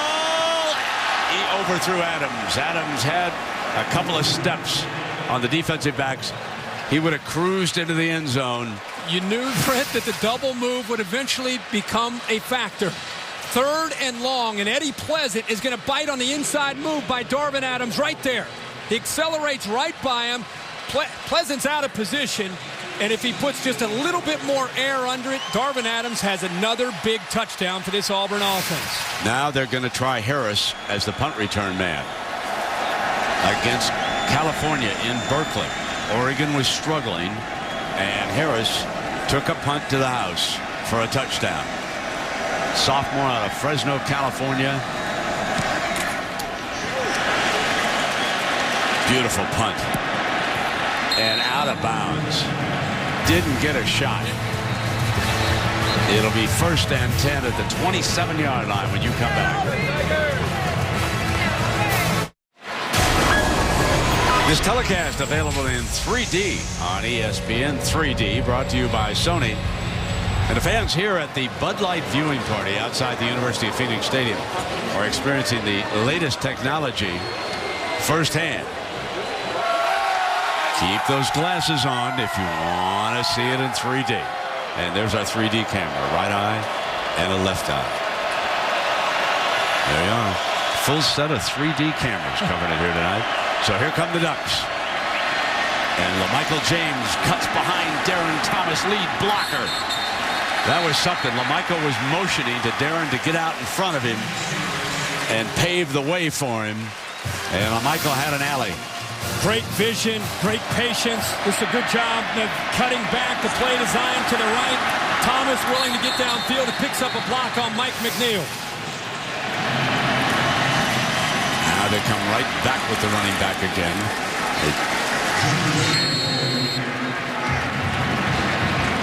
There's a lot of pushing and shoving, and right now this Auburn defense trying to impose their will on LaMichael James the last few series. Play action. Darren Thomas rolls. Incomplete.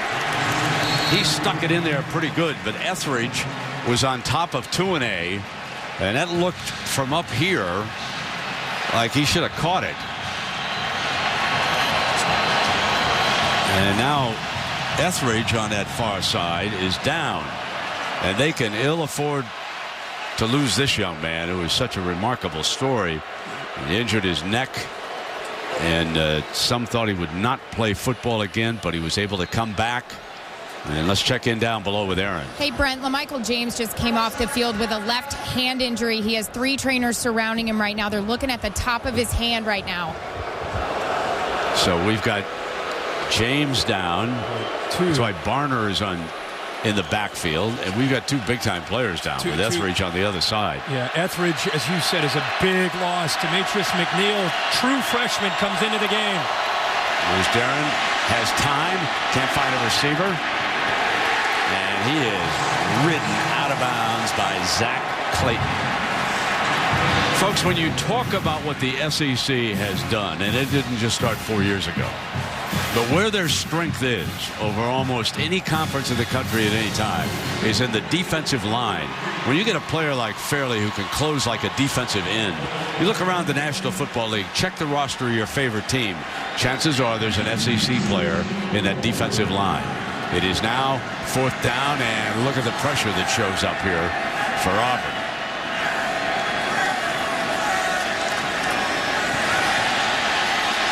Coax a fake, drops it off. There it is. Great game planning by Chip Kelly, who had an automatic if they pressed and came off the gunner. And he threw the ball to Marvin Johnson for the first down. What a big play. Brent, look at the touch and the patience here by Rice. I mean, look at this. Oh, wait. The guy's closing in on him. He just puts it right over top of the defender, McNeil, who's in coverage. Chip Kelly again with the courage to make this call on fourth down. Another fake punt. They've done it a lot this year. There's the play action. Darren Thomas strikes deep, high, 2-8, touchdown. Oh, what a no! He's tripped up on the 3-yard line. What a grab! Oh, what a catch by the young man. And McNeil saves the score. 43 yards. 2-A has had a great game, and I love the call by Chip Kelly. After getting the Auburn defense off the field, they've got to come back on the field after the fake punt. What concentration. A good throw that time by Darren Thomas. And the bigger receiver, 2-A, goes up to make the catch at 6'5". Now the Ducks will try to finish. Remember, LaMichael James injured on the sideline. Barner is the running back.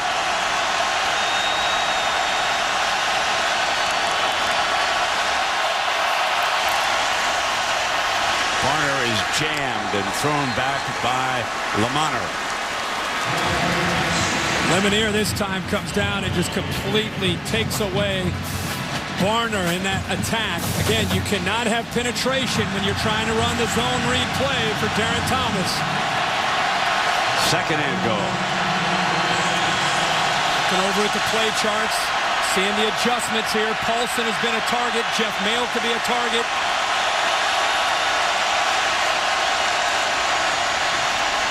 Darren wants it himself. And he can't get away from the defense. McNeil is there. This Auburn defense is going to make you earn it if you're going to try to run the football inside the 10-yard line.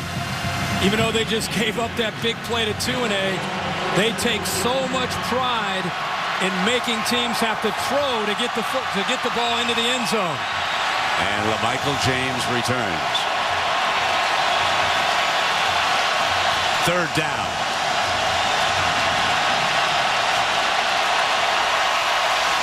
Barner to the 1. Fourth down and goal, and Fairley trips him up. Without this effort here by Nick Fairley, look at him. He does not give up on that play. And if he doesn't chase that down, Barner gets into the end zone for a touchdown. Great effort that time by the big man.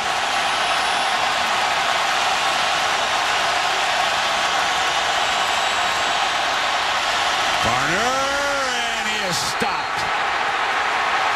A great goal line stand by the Auburn Tigers, and there is a fired-up coach, Teddy Roof. Watch Nick Fairley get penetration, completely just pushing the Oregon offensive line, and Jordan Holmes back into the backfield, allowing the rest of the Auburn defense to corral and get in on Kenyon Barner. McNeil is in there, the corner dip, Devon Washington.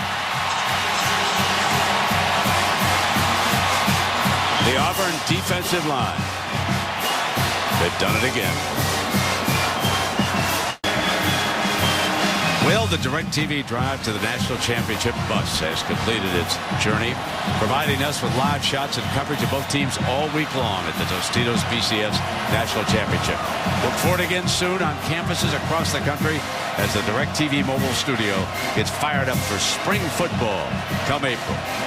But both of these teams have been stopped at the 1-yard line. Remember, that led to a safety when Michael James could not get the ball completely out of the end zone. Here is Cam Newton to the 4-yard line on first down.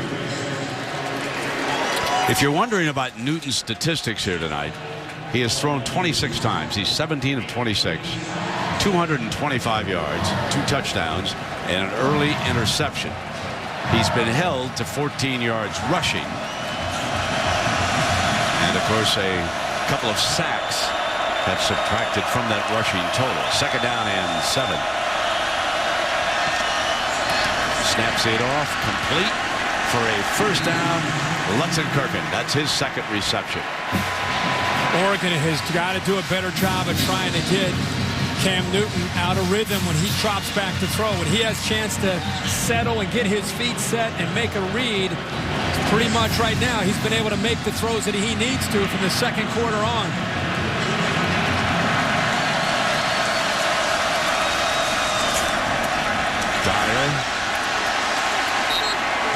The other thing, the size of the Auburn offensive line beginning to kind of take control at the line of scrimmage, which means Nick Aliotti is going to have to continue to take chances by putting more people up close to the line of scrimmage against the run.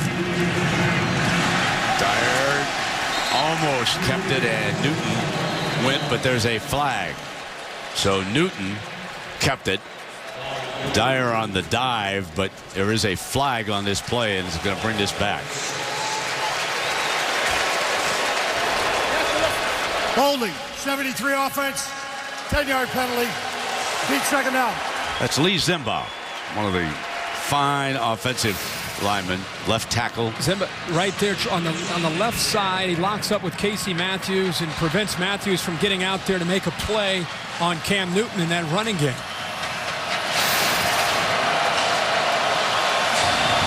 Voted the best blocker in the SEC.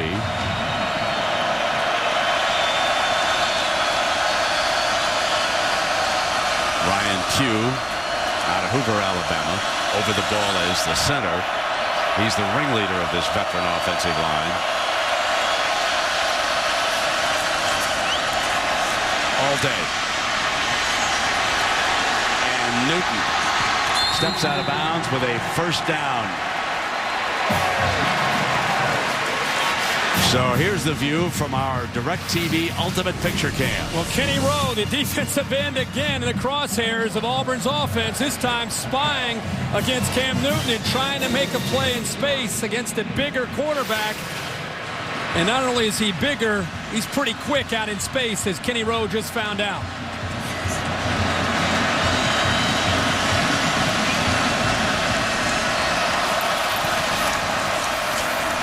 Dyer. That was plugged up pretty well in the middle as he tried to step over to the right. That offensive line deserves some recognition for Auburn. Brandon Mosley is over at right tackle, number 75. He started 10 games. Isom started 31 games. Pugh, 45. Berry, 34. And Zimba, 51. And now that offensive line 1 quarter away from a BCS national championship. We'll be back with the fourth quarter in just a moment.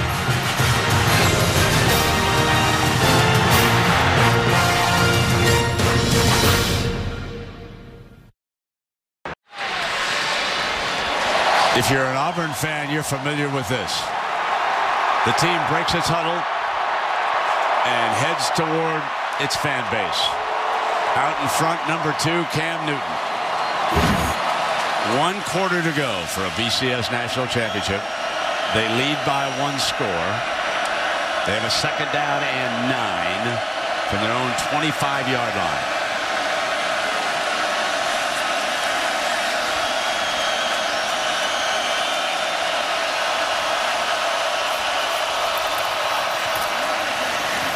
Dyer. 3rd and short coming up. Ted Dyer has done a good job tonight running the football on the inside. 16 tough carries, 74 yards. And as always, 3rd and short, number 2, direct snap. Going to carry the football here for a first down. No. Gave it away that time, and Dyer picked it up and then some. How about that? Dyer has had a great game. The true freshman has been so big this year. He's actually over 1,000 yards now on the season.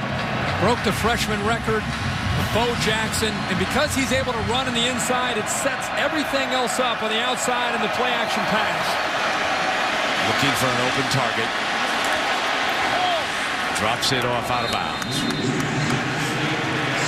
He wanted to throw off to his right. And again, they run Dyer, they run McCaleb, and then they try to get you out of position. How many times have we seen a double move here? This time he's going to go to the outcut against Jackson. He was able to hold on there with his footing. He had Jackson backing out.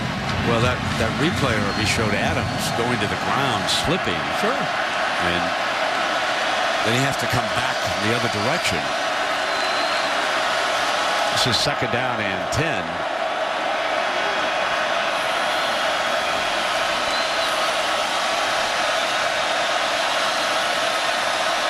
Zachary comes in toward the formation. And the clock. Timeout. Auburn. First team timeout. Gus Malzahn must have caught that from the sideline before the clock ran out. So they burn a timeout, leading 19-11. Just underway here in the 4th quarter. Welcome back to the Tostitos BCS National Championship, hosted by the Fiesta Bowl.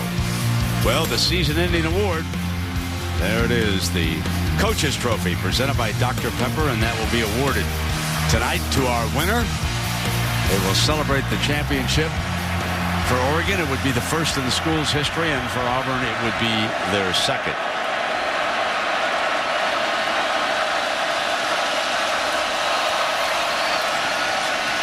Newton, Matthews, and over on that far side, he is down short of the first down. It's interesting to look at the number of plays that have been run by these two teams. When you play Oregon, they put up about 70-some snaps a game.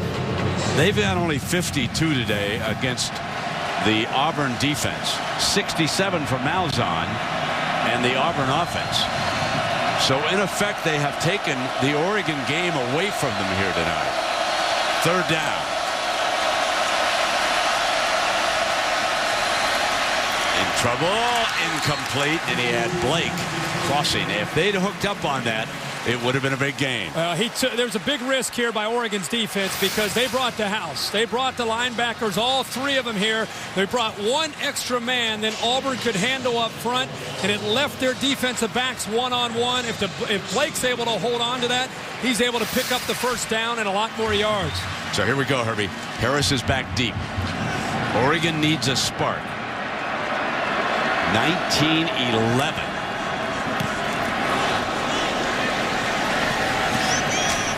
Harris, and he is just ripped down. Disdaining the fair catch. All right, we've got a timeout. The Tostitos BCS National Championship is brought to you by Tostitos, Lay's Classic, and Sun Chips. We make them natural. You make them fun. Vizio, delivering entertainment freedom for all. Discover, official card of the Bowl Championship Series. And Nissan, proud partner of the Heisman Trophy. Well, the Ducks, in search of an offense, will have the ball here. 13-24, down by 8 points. Chip Kelly trailing for the first time in the 4th quarter this season. Darren Thomas rolling to the right. 1 hopper incomplete. Last 4 drives are to tell everybody how they have struggled offensively. Going back to the safety where it started, obviously that drive started at their own 1-yard line. From that point on, a punt, and then being stopped at the 1-yard line when they went for it on 4th. Michael picks his way. That is a penalty flag.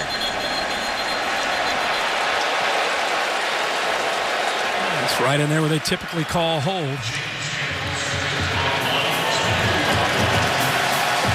Yeah, Brian Neal is the Big Ten umpire. This is an all-star crew. Holding.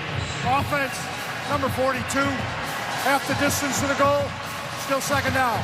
Villamagné, the referee. I know that some Big Ten crews had some issues earlier in the bowl season. This crew has done a very good job here tonight. This is an outstanding officiating crew. Once again, Oregon finds themselves deep in their own territory inside the 10-yard line. The Rascals will be coming. And they've got him fairly. That's close to a horse collar. I wonder how he likes Carolina blue. Brent, they want to read the in man on the line of scrimmage, Carter. But to do that, it's Goggins actually on the end. To the far left. See how Goggins stays outside?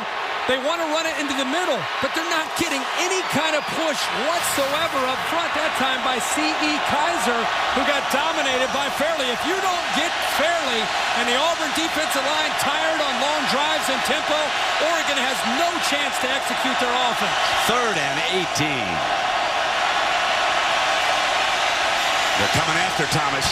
He got it out. Complete. Paulson.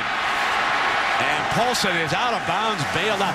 Darren Thomas with a splendid job of saving this play, and then 42 worked his way open from 33 yards. They brought the pressure by Josh Bynes. Watch LaMichael James, Brent.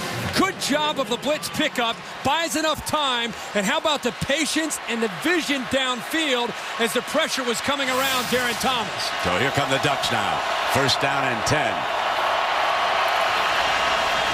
Play fake again, drills it for another 1st down to the far side, and D.J. Davis. On that throw, and we watched them this week in practice, they practice it a lot. It's a quick fake. They try to get the cornerback, the defensive back, up close fast, and then Darren Thomas has to throw the ball on a rope to get the ball out there in space to Davis. Etheridge back on the field. Remember, he was injured earlier in the game.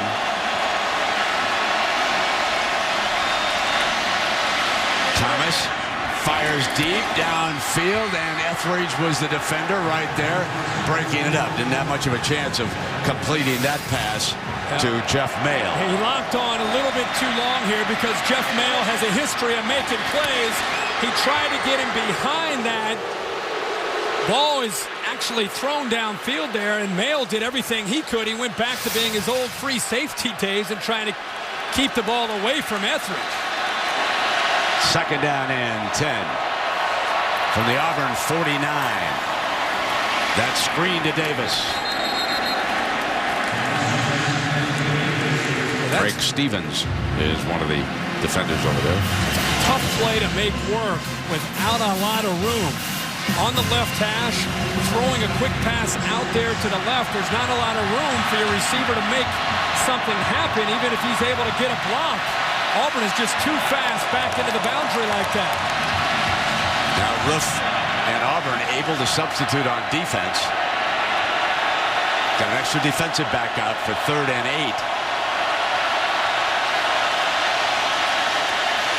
Hit as he releases it. Incomplete. And the pressure from Bynes, number 17. Miscommunication this time. You had Jeff Mayle on the outside that should have run, because of the coverage, a vertical. They weren't able to pick up Bynes because they didn't have enough men inside. Mayle's got to continue downfield and try to beat Washington downfield with quickness and speed to be able to separate from the smaller defensive back. He misread that. The quarterback threw it deep, and Mayle tried to cut it a little bit short. If nothing else for Oregon, they try to flip the field a little bit and get Cam Newton and Auburn a little bit deeper in their own territory. Darvin Adams is back. And it was a whistle prior to the punt. Delay a game. Offense. 5-yard penalty. Still 4th down.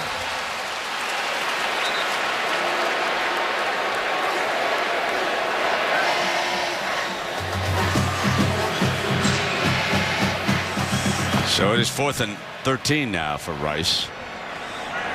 There's Adams.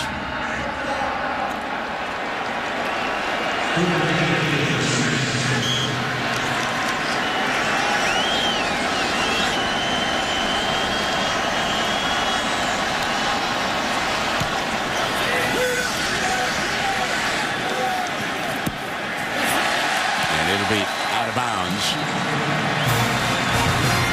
So Auburn will take over on its own 21-yard line when you come back.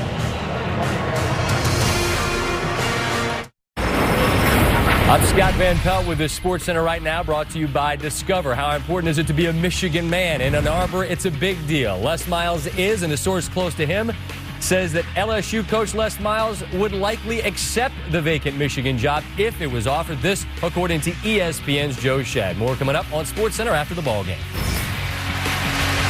The only scoring that we've had in the second half of this BCS National Championship game is a 28-yard field goal by Auburn. Oregon has not scored since 10:58 to go in the second quarter. That's how much they've been dominated as Auburn takes over again. First down and 10.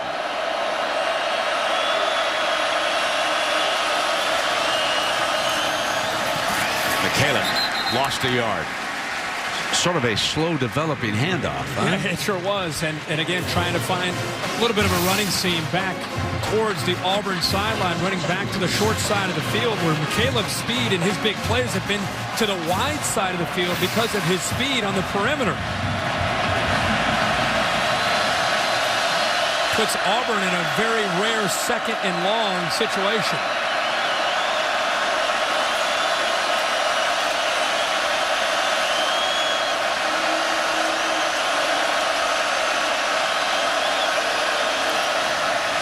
Pump fake by Cam. Newton dances away from Bear, and then it is incomplete. A fine play. Matthews. Again, second long, and they use Kenny Rowe in that spiral from the right to the left. See how he moves into the middle? He's just waiting for Cam Newton to potentially take off and scramble, but give the Oregon coverage that time the credit for eventually Cam Newton getting pressure.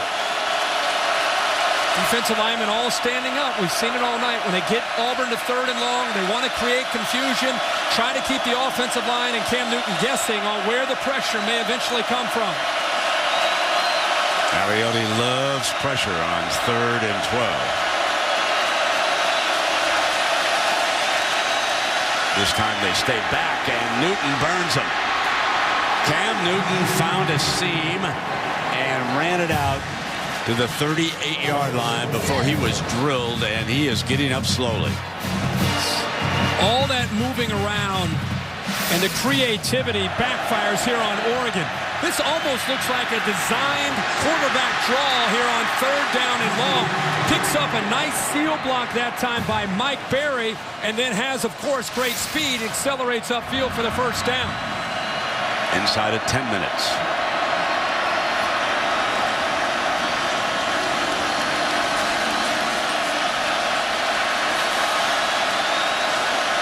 Down to 2 seconds.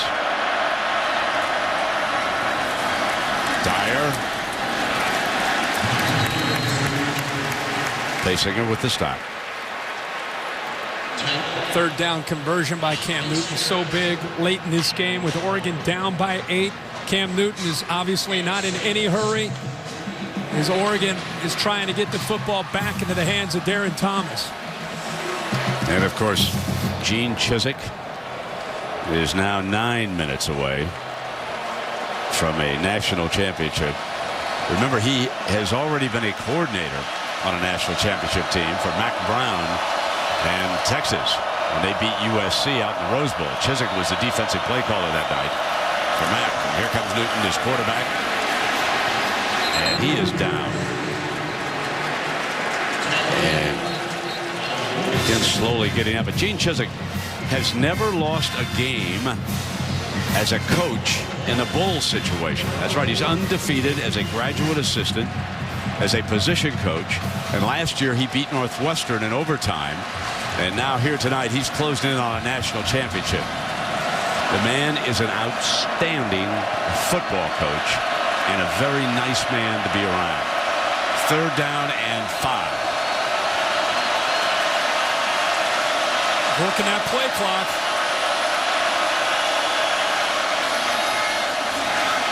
Play action.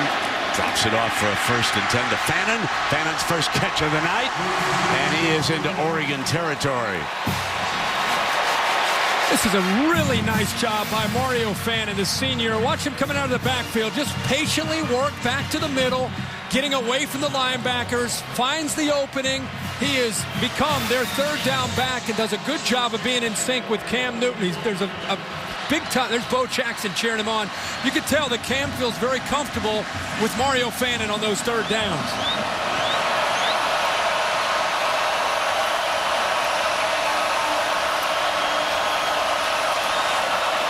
Seconds off the clock. Dyer hit in the backfield for a loss, and that was a fine move by Kenny Rowe. As fast as Oregon can score, Brent, you still kind of sense down 8 late in this game, the emotions, the wear and tear of the game. Auburn's had 75 plays. You just feel like if Oregon's unable to score, if Auburn is able to score, this is a huge drive in this game. Fewest points that Oregon has scored this season, if this stands. They scored 15 in beating Cal, and that was their season low. And the Auburn coaches spent a lot of time going over the Cal tapes because the Cal defense of Jeff Tedford played very well against the Ducks. Here's a little pump fake by Newton and threw high outside. And for a lot of you who are watching, it'll be interesting to see what the pro scouts, what the fans think. I have a feeling that Cam Newton can play at the next level. I know he's thrown high a little bit here tonight. Got strong arm. You can't stop him on 3rd and 2, Herbie. I think he's a first rounder. I think he'll come out and he will go in the first round. This is a huge 3rd down right here. Oregon's got to try to get pressure to disrupt his rhythm. Cam Newton has been on fire here, either scrambling or finding open receivers, converting 8 of 15 3rd downs in a game. And you can see that Fannin, the 3rd down back that Herbie talked about, is back in the game. Blitz pickup. Throws deep down that far side, and is he out of bounds? It was very close to Zachary. Zachary usually catches the ball close to the line of scrimmage. Once he secures the football, clearly out of bounds. So the Oregon defense, again, holds up and gets the ball back to their offense, providing there is a fake punt here on 4th down or a fumble on the return, and gets the ball back to Darren Thomas now with 6:42 to go. Oregon's defense has done about all they could do keeping Cam Newton to 19 points. Handles the low snap and does not give Harris a chance. Coverage teams for Auburn tonight have done an outstanding job. It's up to Darren Thomas in the offense now.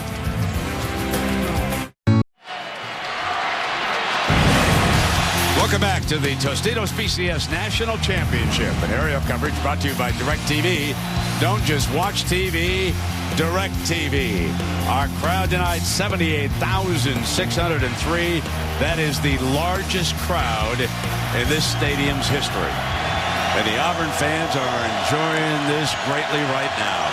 6.5 minutes away from their 2nd national championship. Darren Thomas incomplete on that 1st down throw to an A, the intended target. It'll be 2nd and 10. And time starting to become a huge factor for the Ducks. Darren Thomas and his arm. He's 21 of 30 for 295. His decision making and his accuracy going to be very big here late in this game to give the Ducks any chance at all moving the football down the field.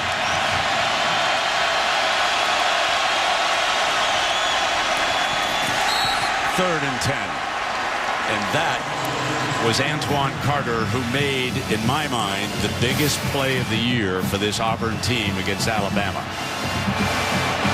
He sure had a great play when he caught up to Mark Ingram. And here this time with Auburn, and they just are pinning their ears back. They know what Oregon's trying to do here. Throwing the football. That time, good job by Carter, not getting third and jumping 10. up and knocking it down.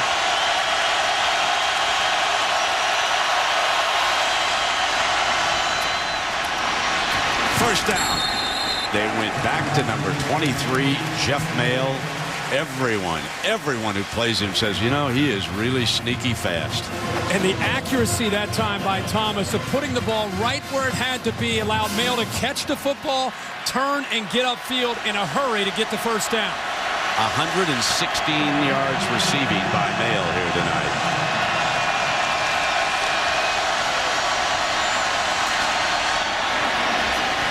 Incomplete.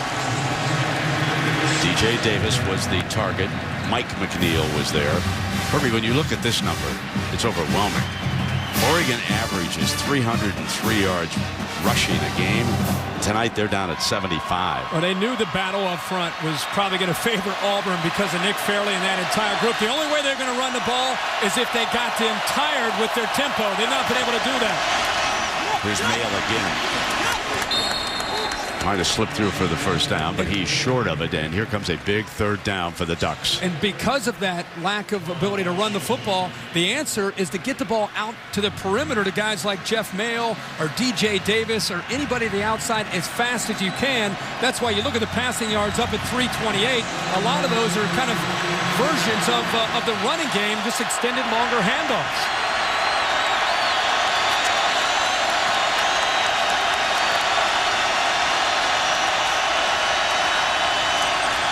Hit in the backfield by Carter.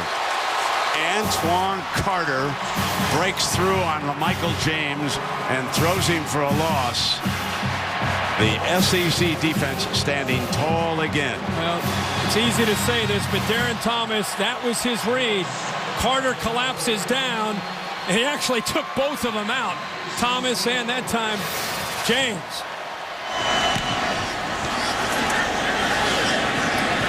Adams with the fair catch at the 29-yard line. Well, Oregon did threaten. Varner stuffed.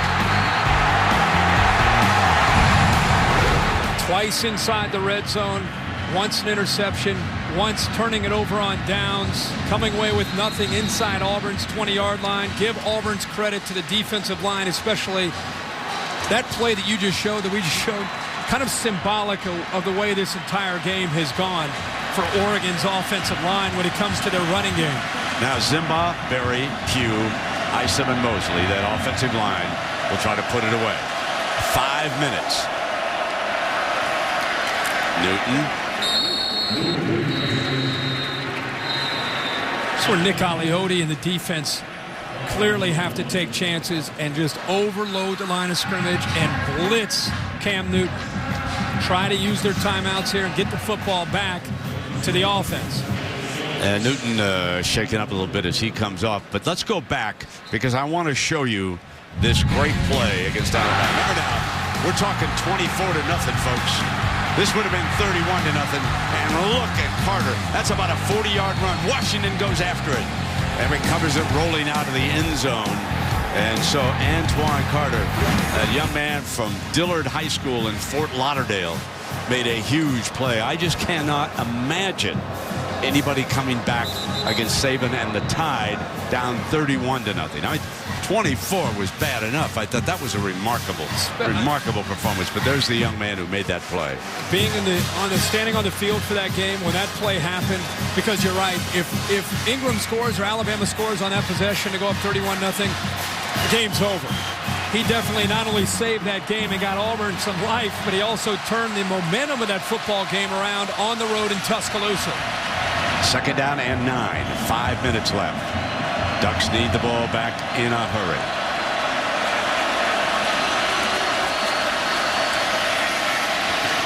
Fumble! And they've got it. Harris jumps on it.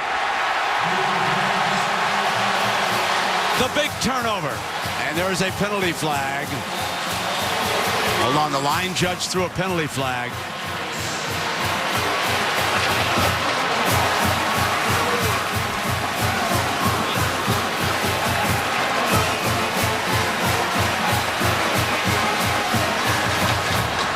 Following the fumble and recovery, we have a dead ball, personal foul, number 45. That 15-yard penalty be assessed. First down, Oregon. So we brag about him, and then he goes out and commits a personal foul. And Brett, watch the effort here by Casey Matthews. He realizes he's got to make a play. He comes all the way from the backside against Cam Newton and did exactly what we just showed with Antoine Carter against Alabama. You said they need to make a play to get the ball back in a hurry. Was this fast enough? What great effort by the senior Casey Matthews to knock that football loose, and the Ducks have life here now late in this game. Matthews, one of the great football families in this country. Son of Clay, who played great linebacker for the Browns. His brother's a star with the Green Bay Packers, going down to play Atlanta. over the weekend, a playoff game. Now Darren Thomas. Here's Jeff Mayo. So number 23 has now become the go-to guy. Great read that time by Thomas. Soft coverage by Auburn. And right now, Oregon is thinking, hey, let's make the safe throw, the easy throw. If Auburn's going to crowd the line of scrimmage and crowd these wide receivers, Thomas eventually is going to have to take a chance and try to get behind them on single coverage. And the receivers got to get separation.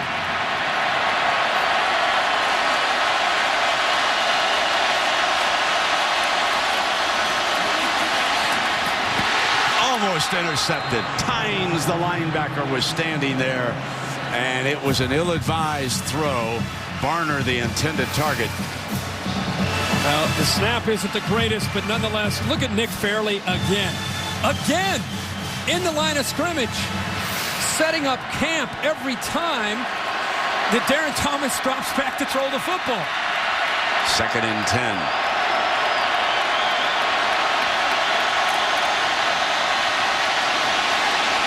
Thomas takes off, and he is out of bounds short of the first down. So here comes your 3rd down. You and I called some games last year with Ndamukong Suh, who just took games over as a defensive tackle.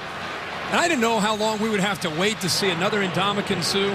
Nick Fairley this year in college football has become that kind of player where he could take a game over as an enforcer in the middle of that Auburn defense. 3rd and 5.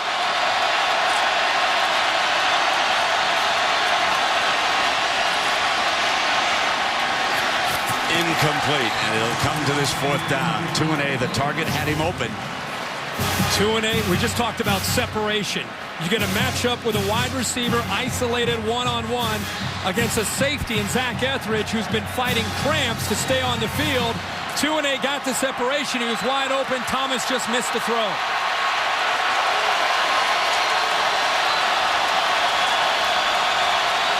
Obviously, Nick Fairley matched up over the left side of the offensive line between the left guard and the left tackle. Keep an eye on him.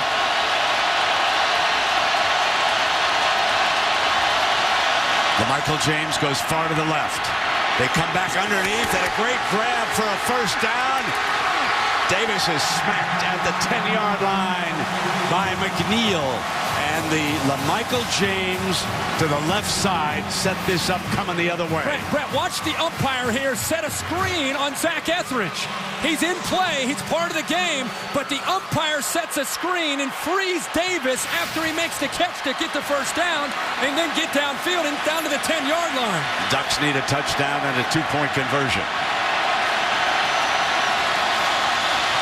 Drop it down over the middle. Paulson upended at the 4-yard line and out of bounds. McNeil. Ducks have been inside the red zone and come away with nothing. Once an interception. Once they went for it on 4th down, it came up a yard short. Back inside the red zone. Remember, they can get a 1st down inside the 1-yard line. It's not 2nd and goal. Caught him moving. They caught Fairley.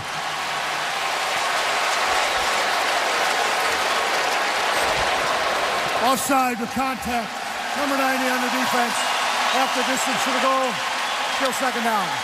Surprised we've not seen this a little bit earlier where you try, they're jumping the count a little bit. And a lot of times the offensive lineman will come back and tell the quarterback, hey, let's try to go with a freeze count to try to get them. That time it worked, and Jordan Holmes, the center, was pretty excited.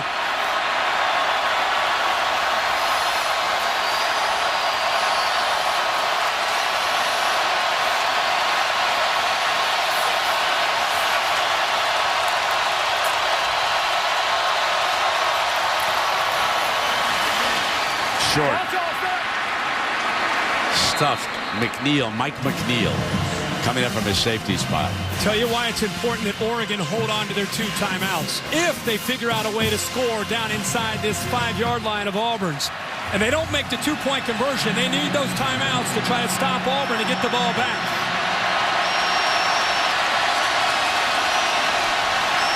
This is where they have backed up here tonight against this Auburn front. Thomas has got to fake it, get outside, and give him an option to run or throw. There's no success at all in the interior of this Auburn defense. Got to get outside. Timeout. that was big. Burn a timeout with 2 seconds on that clock. Those timeouts are so important.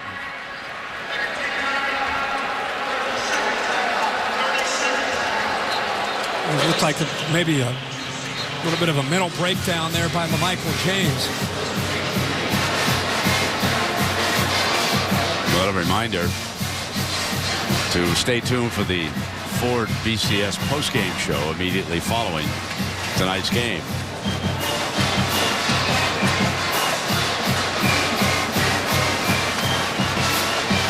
There's the young man who forced the fumble by Newton. Casey Matthews was on the All Pac-10 first team. A year ago, he was on the second team. Had 3 interceptions this year at that middle linebacker spot.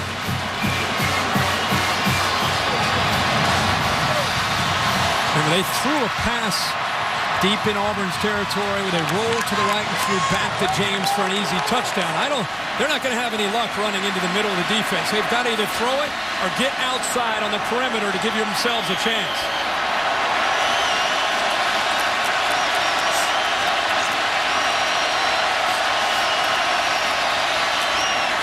Touchdown, Oregon. LaMichael James. Now the 2-point conversion.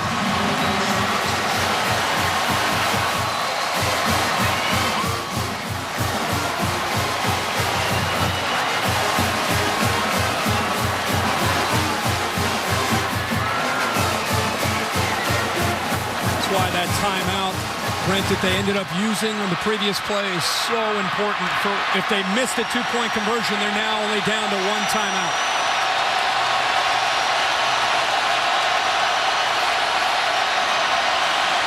Runs down the snap, fires back for the 2. Jeff Mail got it. We are deadlocked at 19.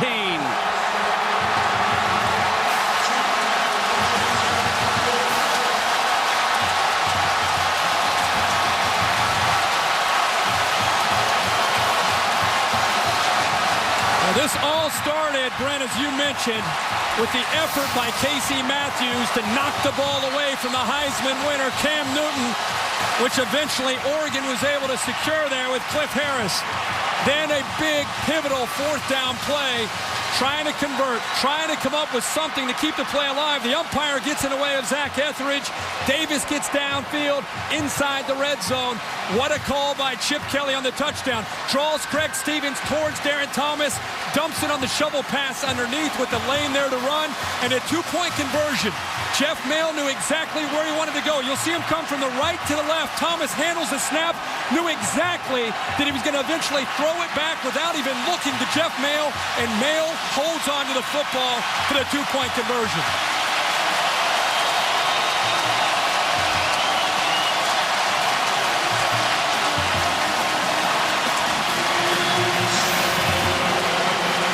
Only problem is now you gave Cam Newton 2:33 to go with 2 timeouts.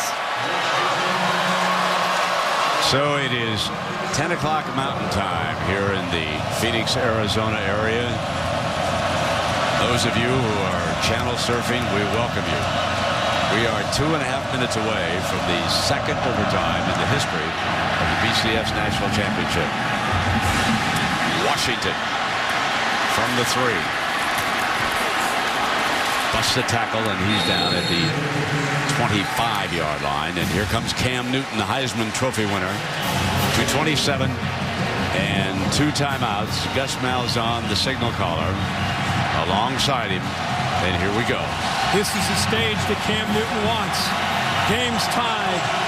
It's a year where you won the Heisman Trophy. He's been through so much adversity. He's got the game in his hands, the ball in his hands, trying to get a field goal or more to win this game for the Tigers.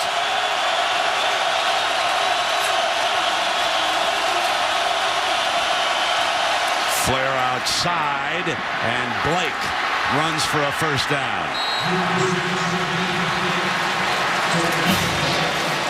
Little things like accuracy from Cam Newton.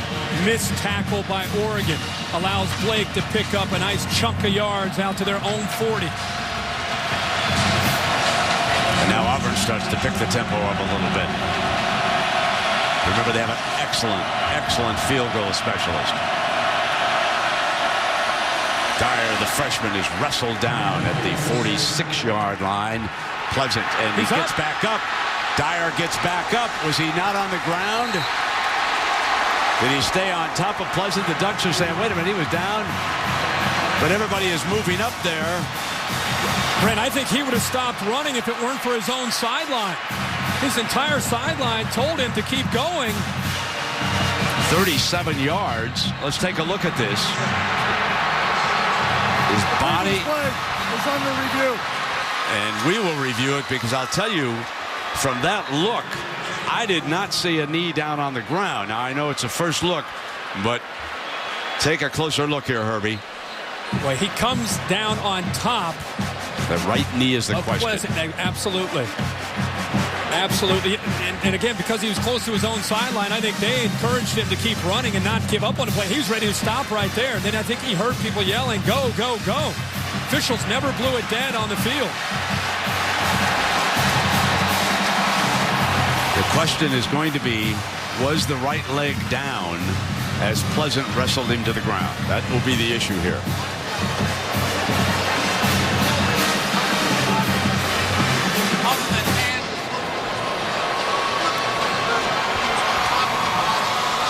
So, Herbie, the question is, was the entire body on top of the defender here? He looks like he's on top of the defender to me. I mean, he got his hand down, but he got his hand down, but he got the palm of his hand down.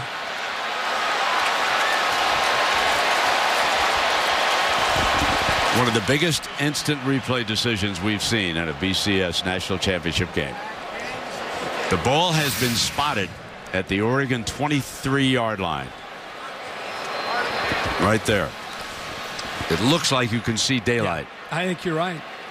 Derek Mobley and Bill Bonnell blowing up those pictures down in the truck are outstanding replay people down there rewinding the tape so you can get a closer look at it. And here comes the call of the night by this officiating crew right here. Steve Beckman will make the decision. Dave Perry gave us the rule, and here we go. Following the review, the ruling on the field stands. A 37-yard run in slow motion for Michael Dyer. And Auburn is back in business, and Dyer is now run for 123 yards. Good job by Dyer, and even a better job by the officiating crew. There have been 3 or 4 times there have been some close calls we've had to review, and every time they've had it called right on the field. That was a tough call to get that one right. And credit the Auburn sideline. Absolutely. They were fortunate that it was over there, and they told him, keep running, keep running. First down and 10. We are inside of 2 minutes. Dyer busting ahead across the 20. And remember what I told you about Wes Byram at the end of the first half. His career long is a 52-yarder. His long this season is a 48-yarder at Mississippi. Wes Byram is out of Fort Lauderdale, Florida.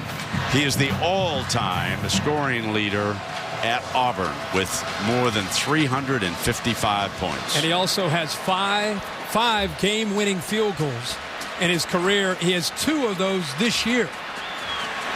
Now Cam Newton is just going to kill as much clock as he can and eventually get the ball to the middle of the field.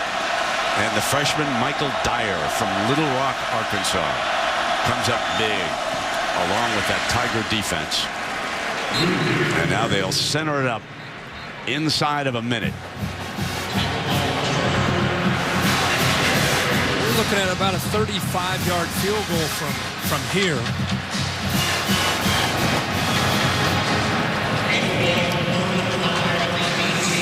That young man went to one of the great high schools in South Florida. A lot of football players come out of St. Thomas Aquinas. And that's where Wes Byram played his high school football.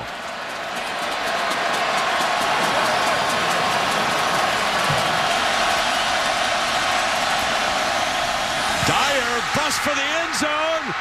Reaches for it. Touchdown. Take a seat, Mr. Byram. Mr. Dyer says there'll be no field goal tonight. Let's take this to the house.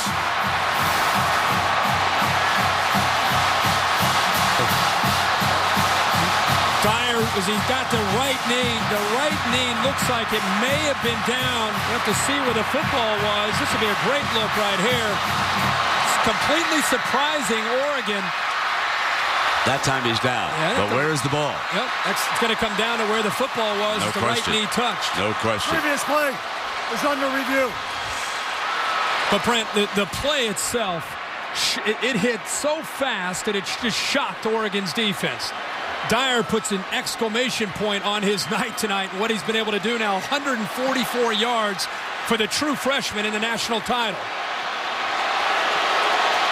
If Boyette did not come over, he would have just taken Eddie Pleasant into the end zone. Knee is down. Tough to see from that angle where the football is. Up being a true freshman, playing high school football in Little Rock last year on this big a stage, having this kind of night. It looks like he's a little bit short. I think so. Yeah. I would not at all be surprised to see this spotted just outside the goal line, and Mr. Byram may get his chance after all.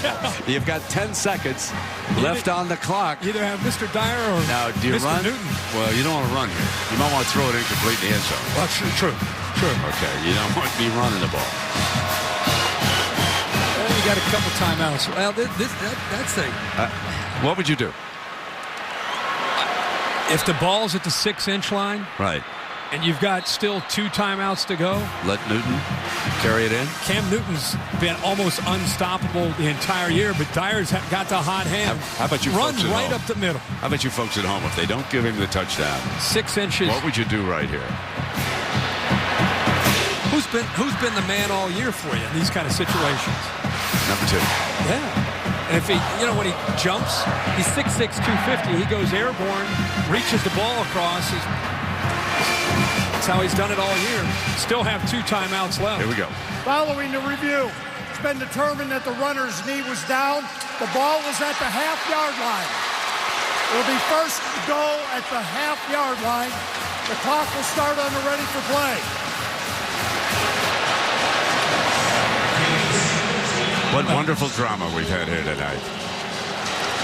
Because of the size advantage that Auburn has, 45 pounds per man up front. Right. You've got to just go right into the middle, right up between the right guard or left guard. Oh, they're kicking a field goal. Oh, my bad. What the heck? I thought Kicking maybe you were going to send Byram on a run up here now. Yeah. So here it comes. The senior, the St. Thomas Aquinas, and timeout. Been called by the Ducks.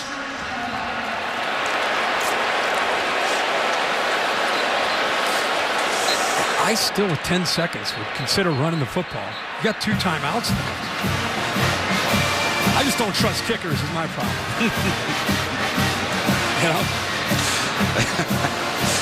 You're not alone in the football community with that. He has 5 game-winning kicks in his career, 2 this year. He's used to it. He's a senior. He's made some big kicks.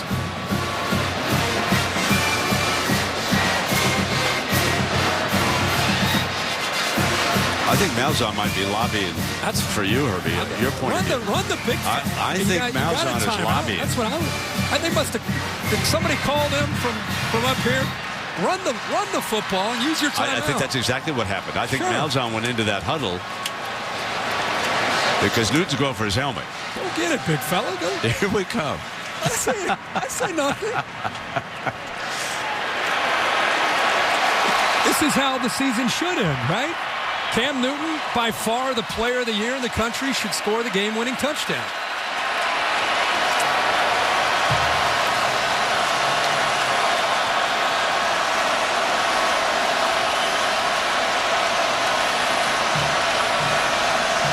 Well, they're going to take time off the clock is what they're going to do here with this formation.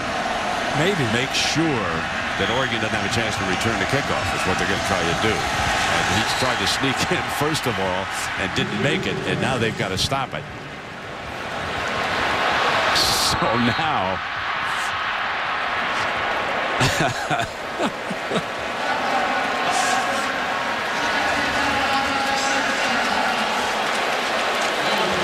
So Wes Byram coming out here. Backup quarterback Neil Cottle is the holder. He's from Hoover, Alabama. Young man from Georgia, Josh Harris. This is where, Brent, when you go to all these practices that you and I go to, you wonder, where's the snapper? Where's the holder? Where's the field goal kicker? They're usually inside playing video games in the air conditioning during two-a-days. You hope that all the reps that they do all year, it just becomes automatic. It's not so much about Wes under these kind of circumstances in the kick. It's the snap and it's the hold. You want to make sure they get it down. This is for all the Tostitos.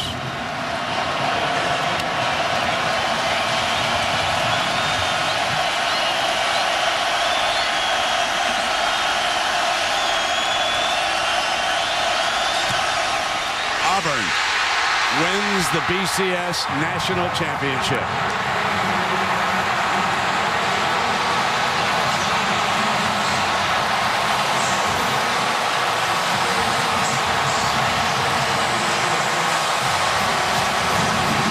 To 19.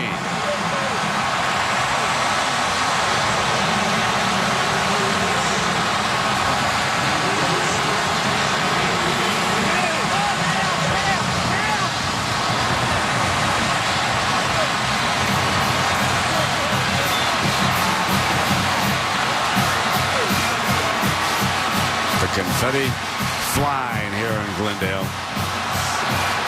And the SEC has now won 5 consecutive BCS National Championships.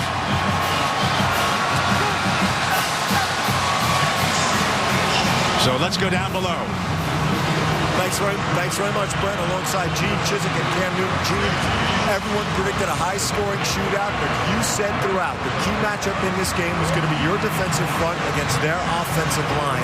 How did that bear out in this game? Well, let me tell you what. First of all, I just can't be more blessed to be a part of a whole team like this.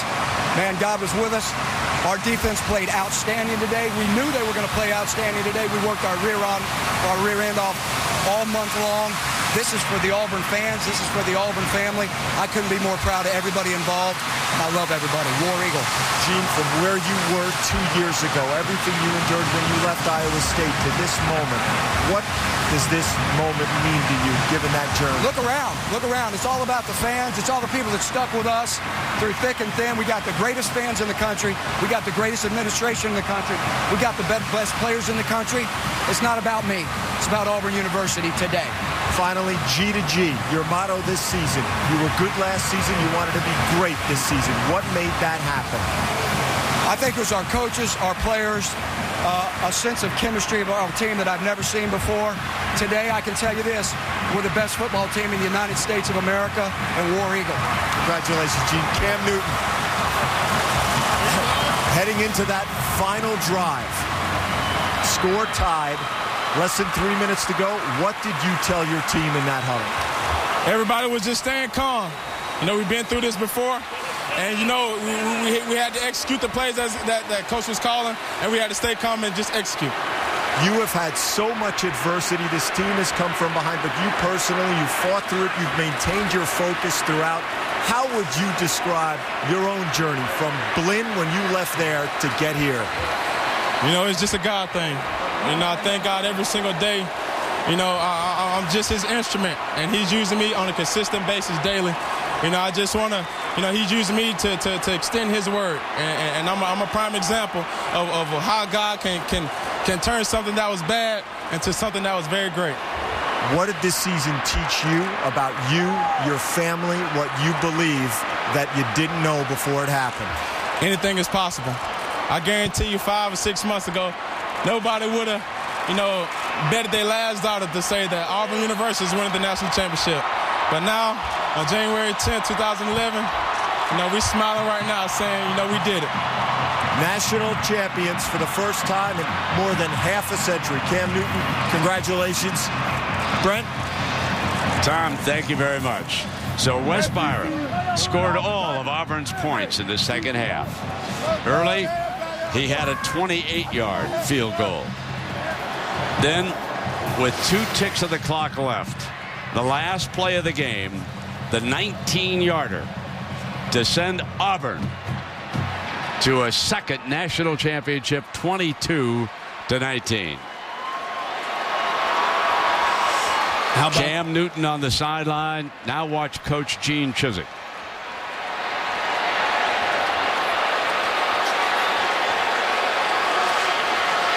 And there's always another side.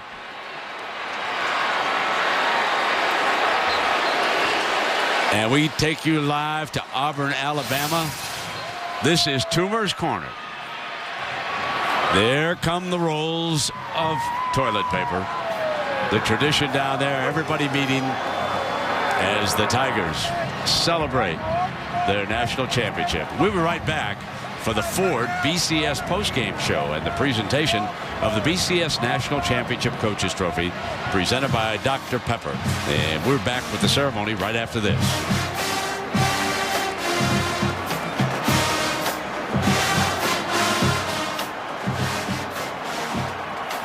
The Ford BCS postgame show is brought to you by the new 2011 Ford F-150, built Ford tough.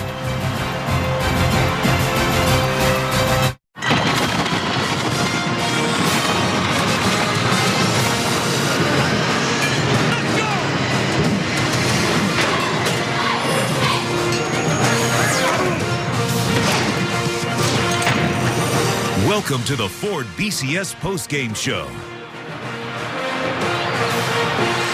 So the Auburn faithful staying right here in the stands for the presentation of that championship trophy, and of course all the members of the media swarming around Cam Newton. And there are a few rolls that did not make it to Toomer's Corner. And for the first time since '57, the Auburn Tigers will host the championship trophy. And what a remarkable journey this young man had this year. With everything being said and written and speculated, he somehow just stayed on track and focused on the next game one at a time. 4 times this year, Auburn trailed by double digits. Somehow they came back and won all 4 games. And for the SEC, that's 5 in a row. 7-0 now in the BCS when they've had a chance in the national championship. If you go all the way back to when Florida played Florida State in '96, it's 8 in a row when a national championship's been on the line. Dominance continues. And it was that big defensive front. Nick Fairley, Antoine Carter, Zach Clayton, Michael Goggins, Nosa Igwe, Mike Blanc, Corey Lemonnier. What a night they had. So, time for the trophy presentation. Let's go down below to John Saunders. John. Brent, thanks a lot. First of all, congratulations to the Oregon Ducks on a great season. We also want to thank the longest running title sponsor in the BCS, Tostitos Frito-Lays. But it's time now to present the Coaches Trophy presented by Dr. Pepper, and Bill Hancock will do that, Executive Director of the BCS. Thank you, John. On behalf of the 11 conferences that manage the BCS, first I want to congratulate both of these fine teams on a great effort tonight and throughout the season. And now on behalf of the American Football Coaches Association, it's my honor to present the Coaches Trophy presented by Dr. Pepper to Coach Gene Chizik and the Auburn Tigers.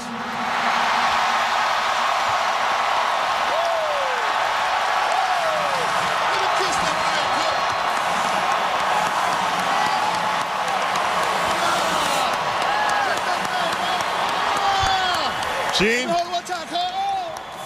Coach, we'll let the players handle the trophy for a little while. First of all, Auburn's first national championship since 1957. What do you have to say to the War Eagle fans? Look at him, John. First of all, I think we're only supposed to have about 17,000, but it looks like we had about 50,000 here. That's who our fans are tonight. I want to know what went through your mind when Oregon converts the two-point conversion and ties that game with about 2.5 minutes left. Well, first of all, I want to thank God for being blessed to be a part of the Auburn family and this football team, and nothing went through my mind, John. We've been there so many times. We just said we got to line up and do what we do and do it again one more time, and the Auburn Tigers came through, and I love these guys, and I love you guys. Two of the most explosive offenses in all of college football. In your mind, did you think it would come down to a defensive battle?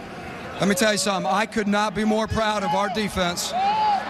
For 1 month, our defense was bound determined to show up at this game tonight and play the best game of their life. And our defensive guys, they played their rear end off, and I love them. And they're the best, man. I appreciate you guys. Coach, congratulations. I'm going to bring in two of your players who were a big part of the game. First of all, Michael Dyer rushed for 143 yards. He's the offensive player of the game.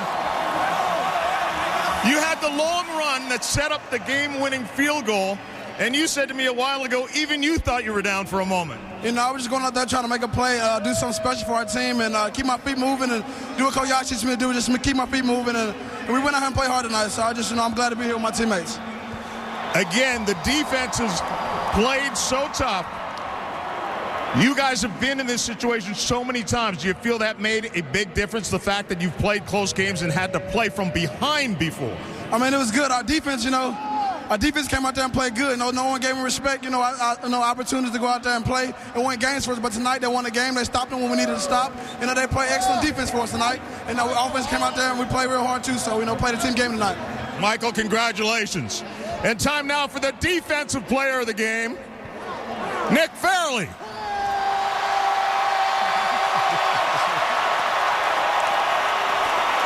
Big Nick Fairley, folks. 5 tackles behind the line of scrimmage, tackles for loss. You had a sack. You had the huge stop on that 4th down play. It just seemed like they were unable to block you.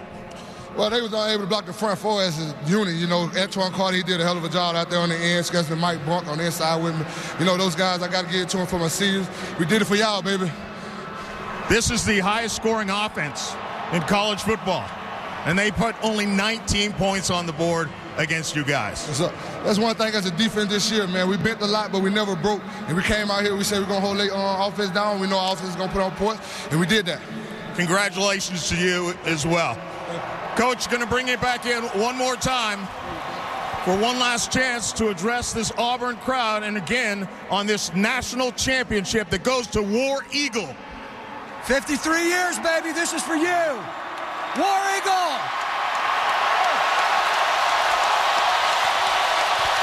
A very jubilant crowd cheering for their Auburn Tigers. Brent, back to you. Thank you very much, John, and congratulations to Coach Chiswick, the Auburn Tigers. Toomer's Corner Live, Auburn, Alabama. Reminder, fans, to tune into SportsCenter right after the game on ESPN. Chris Fowler, Lee Corso, Desmond Howard, and Nick Saban. Chris Fowler and the gang will then have full post-game coverage, guests, press conference, analysis, and more. So, Herbie, you and I will come back. We'll wrap it up. I'll get your top 5 for next September. Just kidding. We'll be right back. The Ford BCS postgame show is brought to you by the new 2011 Ford F-150. Built Ford Tough.